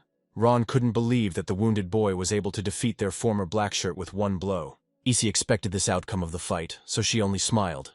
The woman took the guy by the hand and raised it up, appointing him the winner. The girls were amazed at how strong the guy turned out to be. After some time, the girls gave George his new uniform. The guy put on a black shirt suit and said it was uncomfortable to move in. Kumika laughed at this remark and approached George from behind. The girl straightened the guy's tie, saying that it was crooked. The girl said in a soft voice that the guy was cool in battle. Kumika's whole appearance suggested that she was flirting with the guy. The girl turned away and said that there were few customers today. Kumika suggested to George that they throw a welcoming party, but just the two of them. The guy immediately understood what exactly the girl was talking about. Sometime later, the girls decided to celebrate the appearance of a new black shirt. The courtesans ate and drank with George, but Kumika sat on the sofa, separate from everyone else. Issa noticed that the guy didn't drink alcohol and asked why, to which George said that alcohol was poison. Pon looked at Kumika, who was sitting separately, and asked what she was offended about. The girl said sadly that it was supposed to be a party for two. Pon laughed and said that even if George was handsome, love between black shirts and courtesans was forbidden. Kumika turned to them and said that it was not about love at all. The girl said that when she sees a strong man, her uterus goes crazy. At this point, Ron joined the conversation, slamming her glass on the table. The girl warned that if they started an affair, she would report it to the appropriate authorities. Ron said she wouldn't feel sorry for them because she would get points for it, while George checked the food for poison. Kosuzu asked her not to say such horrors, to which Ron replied that such were the rules in this place. Pon asked Ron how many points they could get for reporting an affair between a courtesan and a black shirt. As if preparing for this question, Ron took out a piece of paper with the rules written on it. Having found the right line, the girl said that she would be given as many as 20 points for it. Pon thanked Kumika for the opportunity, but the girl immediately said that she was not going to date George. Ron had already begun to dream about how she could use these points to rise to the most elite level. Seeing the confusion on George's face, Issei decided to tell the boy about the courtesan ranking system. The woman said that Ron, Pon, and Kosuzu were of the rank of Usugumi, which meant low-ranking courtesans. Issei and Kumika themselves are of the Oboro Kagetsu rank, meaning they are one level higher. Kosuzu sat closer to George and said that Issei had almost reached the level of the high courtesans. Issei sighed and said that she wasn't looking forward to it at all. But Kumika started to support her. George noted that both the clients and the courtesans, and everything else, this city is built on ranks. Issei said that the Wet Flower Quarter is a society of total hierarchy. From the girls' conversation, the guy suggested that denunciation was one of the ways to raise one's rank. Issei said that this is one way, since usually courtesans get points for sales. She personally never denounced anyone, but there are courtesans who try to rise solely by denunciation. George was intrigued and decided to look into the situation in more detail. The boy approached Ron, who was eating and reading a sheet of rules. George needed to know what could lead him to a bad end. He snatched the paper from the girl, causing the food to fly out of her hands. Ron was more concerned about her food, so she rushed to catch it first. The girl began to scold the guy for his behavior, but he did not pay attention to her. One of the rules was a ban on crossing the gates of the block. George asked if they really weren't allowed to leave the block. Issei confirmed that this ban applied to both courtesans and blackshirts. The woman said that the only way to leave the area was in the event of death. Ron and Pan were completely satisfied with these conditions, because they were given everything they needed, and even more. Pan was most pleased with the cosmetics that were given to her for free. She only had to ask. Ron was most captivated by the delicious food that they were not limited to. There were indeed many delicacies on the table. The girls said it was a real paradise. However, neither Issei nor George agreed with this. The guy thought that all this was more like a prison. Ron was already drunk from the amount of alcohol she had drunk and called for an assistant. Kay immediately ran into the room and asked what was required of him. The girls immediately said what other drinks they should bring. George became wary and said that the boy had been both inside and outside the block today. Issei replied that servants could go out as an exception. The woman said that she would tell him all the details later, but now he should eat, since this party was in his honor. Kay was confused by the fact that Mrs. East was talking to the boy on equal terms. Having carried out all the courtesan's orders, the boy went out into the servants' room. Kay said sadly that Michio seemed to have become a person from a completely different world. At that moment, the boy's stomach began to rumble with hunger, and he said that he was terribly hungry. Kay dreamed of finishing Mrs. Ice's meal someday. At that moment, a woman who was a servant appeared and said that this would never happen. The old woman said that the leftovers are then sold to the slums, and if they touch even a crumb from the table, they will be immediately thrown out. Kay started shouting that he just said it and didn't intend to do it. The old woman's quarrel with the boy was interrupted by George, who entered the servants' room and asked if they wanted something to eat. Kay immediately ran up to the guy and asked what he was doing there. Instead of answering, George opened the lid of the boxes and showed a lot of different food from the courtesan's table. Kay's mouth immediately started to water and he asked why the guy brought it. As soon as the boy took a piece of food, the old woman reminded him that he couldn't eat it. She reminded Kay that George could snitch on them and get points. The boy immediately became frightened and put the food back. George already knew that servants were not allowed to eat food from the courtesans' tables, so he understood their reaction. The guy said that he was not interested in either denunciations or points. George said that he would need their help in the future. The guy brought them food as an advance payment for the service. Kay was confused because he wanted to believe that his friend did not wish him harm. The next day, Kay had to pay George for the food. The boy walked for a long time in an unknown direction, dragging a heavy cart behind him.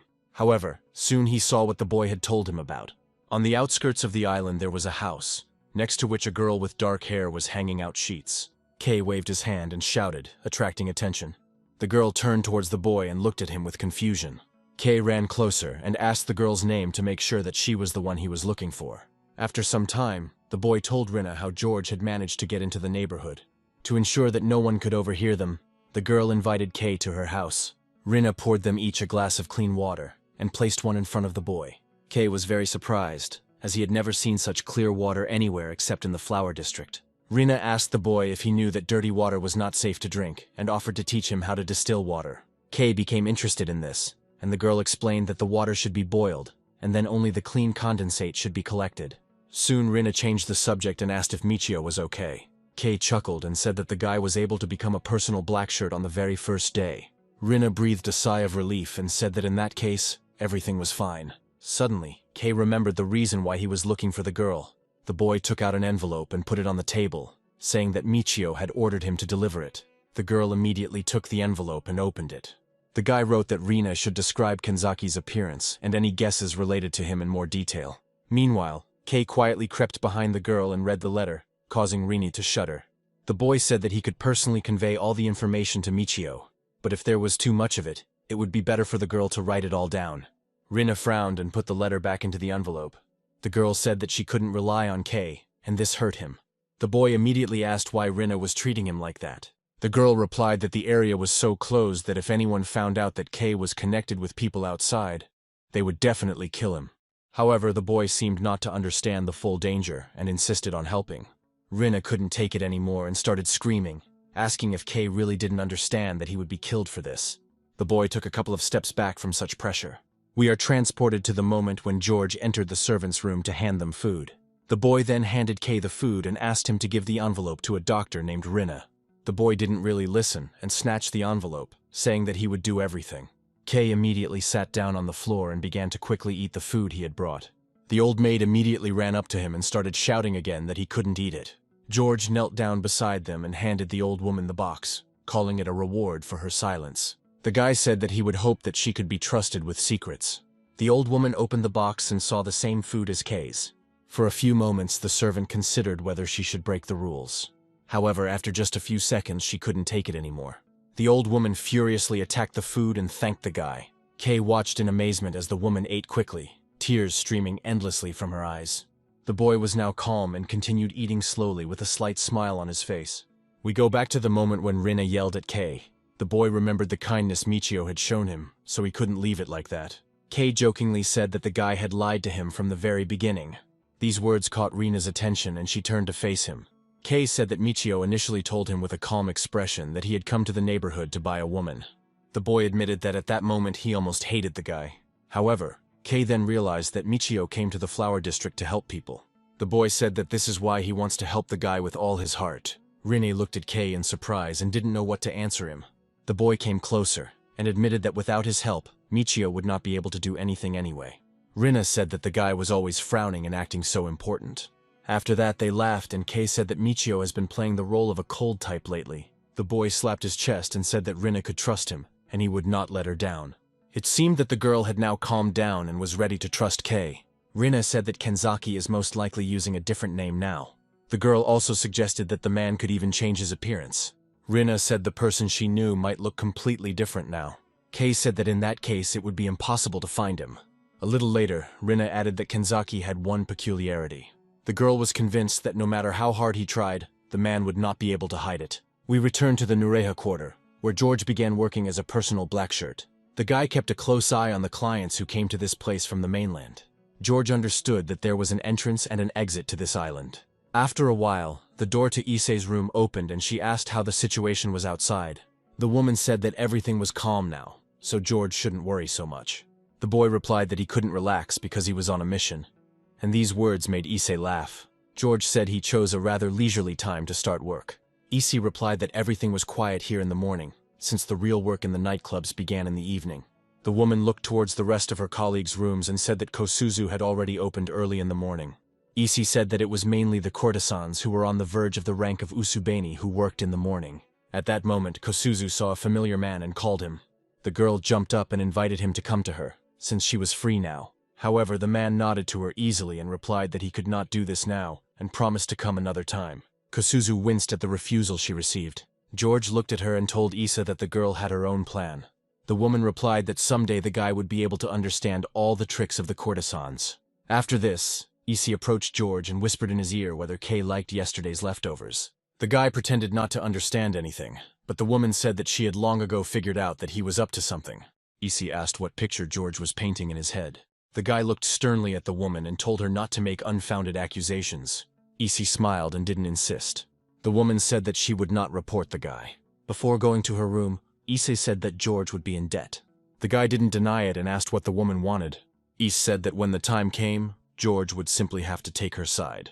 Now the guy realized that the woman was also playing her own secret game. When Issa was about to leave, someone called her. George saw a man walking purposefully towards Issa. The old man smiled kindly and asked how she was doing, and a dark-haired boy walked next to him. The man asked if Issa was taking care of her health. The old man hoped that nothing was bothering the woman. Issa smiled and walked up to the old man, calling him Dr. Muroi, and saying that he was bombarding her with questions as always. The doctor replied that all the women in the Nureka quarter were his dear patients, and that was why he was worried about them. That is why a man always strives to find out whether a girl is healthy in body and soul. The doctor noticed George and said he had never seen him before, and Issei hastened to introduce him. The woman said that this guy is now the personal black shirt of Tsubaki's group. Issei said that Dr. Muroi often comes to perform regular medical examinations on the courtesans. At that moment, the woman realized that the time for the next medical examination had not yet come.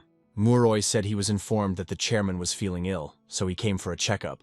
Issei smiled and said she would hope the chairman was okay. The doctor replied that the man was cheerful and fresh, and surprisingly resilient for his age. But something caught Muroi's attention. The man approached George and asked why he needed the homemade crutch. The guy replied that he had cut himself a little and didn't want to bother his leg. The man said that this was very bad, because if the wound became infected, the leg would have to be amputated. Muroi insisted on conducting an inspection, but George refused. The doctor sat down next to the boy and said that one shouldn't take wounds so lightly. Muroi grabbed the boy by the leg and said that he should at least disinfect the wound. George didn't like the fact that the doctor didn't listen to him. The boy hit Muroi's hand with his crutch, causing the man to jerk strangely. The doctor's hand flew off at that moment, separating from his body. George winced, his attention caught on that moment. Issei was frightened by the guy's behavior. Some time ago, Kei learned the details of Kenzaki's description from Rinne. The girl said that the man had a prosthesis. Kei understood that this was the main clue that Michio could rely on. Rinne explained that Kenzaki is missing his left arm below the elbow, so he wears an artificial arm. The girl said that the man was a master of his craft, so changing his appearance would not be difficult. However, he cannot restore the lost limb. This was Kenzaki's main distinguishing feature. At the moment, George was able to find a man with a prosthetic left arm. The boy accompanying Dr. Muroi seemed to be angry. Issei tried to smooth things over, but the boy had already rushed past her. George instantly noticed the approaching danger. The boy's eyes lit up and he reached for his katana. The guy drew his sword and was about to deliver the fatal blow. However, George reacted in time and blocked the blow with his crutch. The boy was significantly smaller than the guy, but his skills were amazing. Issei was afraid to interfere in the situation in any way. George's hand shook with tension, but he kept his eyes on the boy. The boy, in turn, watched the guy closely, but his gaze seemed lifeless. Suddenly, Dr. Muroi's cry was heard, ordering Roku to stop. The boy reacted immediately and turned away from George, putting away his katana. In an instant, Roku was next to the doctor. Muroi admitted that the boy's upbringing was poor. The doctor picked up his prosthesis and apologized for Roku's behavior. The man also apologized for intending to begin treatment without permission. Muroi said deep wounds are easy to make mistakes with, and improper treatment often leads to necrosis. The man said it was just an old man's anxiety. The doctor reattached the prosthesis and noted that it would be truly inconvenient to be without an arm or leg. George watched the man's behavior carefully and said nothing. Muroi turned to Roku and said that he did not approve of such behavior. The boy bowed and apologized, but the man said that he was not the one he should apologize to. Roku immediately understood what was being discussed and did not show a drop of indignation. Under Issei's surprised gaze, the boy turned to George, bowed and apologized for his thoughtless behavior. Roku looked at the boy with lifeless eyes and apologized for almost taking his life. George flinched under that cold gaze. Dr. Muroi approached Issei and apologized to her for what happened. The woman accepted the apology, after which Muroi went on about his business, along with Roku. After this, Issei approached George and asked him with concern if everything was okay. The guy easily replied that he was fine. However, George still noticed his crutch, which had taken Rock's blow. The guy saw that the blow was so strong that it almost cut down the tree. When it was deep into the night, George climbed onto the roof of the house and sat in the lotus position. The guy seemed to be immersed in meditation. He imagined himself on an empty street with Roku. The skirmish that had happened earlier did not give him any peace. George looked closely into the boy's eyes, trying to find something there. However, the boy's gaze expressed nothing.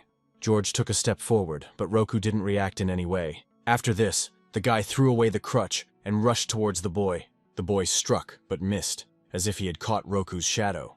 A moment later, the boy was behind George and drawing his katana. The guy sharply bowed his head and blocked the blow with his hand. Roku immediately jumped to the side. However, the very next moment the boy rushed into the attack again. Roku seemed unable to see any attacks other than those aimed at the opponent's neck. George was dodging the attack and accidentally leaned on his sore leg. At that moment, pain cut through him and he became distracted.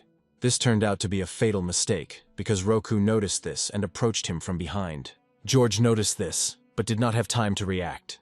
Roku looked at him with cold eyes and said that it was too late. George was angry, but there was nothing he could do. With one precise move, Roku chopped off his head. At that moment, George emerged from his meditation. No matter how many times the boy replayed his fight with Roku in his head, the boy usually always won. Former military man George Say calculated all possible attack and defense options. He repeated the simulations in such numbers that they could truly be called countless. Considering that one of his legs was not in perfect condition, he estimated his own capabilities at about 40% of the norm. Deliberately lowering the bar, he replayed the battles in his head over and over again.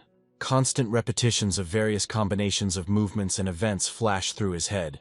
This time, George lost again, and there was nothing he could do about it. These simulations developed his combat thinking and were what was known as George's combat IQ. However, this time everything was completely different. George had never encountered a situation where the probability of winning in simulations dropped below 10%. Judging by his appearance, Rock was only about 12 years old. George couldn't believe that such speed was even possible at that age. The guy was distracted from his thoughts by Kay's voice. The boy climbed onto the roof to talk to George. After some time, the guy learned that the man he was looking for walked with a prosthesis. George said Kanzaki was identified surprisingly quickly. Besides this, the guy was given the opportunity for a real fight. Kay saw that George was very thoughtful today, so he asked what was the matter. The guy chuckled and said that thanks to Kay, he was able to quickly identify the target. The boy was very happy with the praise. Kay jumped to his feet and started clapping George on the shoulder, telling him it was nothing. After a while, they went down to the house, and the guy asked Kay to keep what they had talked about today a secret. The closer they got to the main room, the louder the crying became. George became alert and went into the room to find out what had happened. When he entered, the guy saw Kosuzu crying and Kumika comforting her. The girl still couldn't calm down, and her friend's persuasion didn't help. George was wary, but decided to wait until they decided to tell him everything.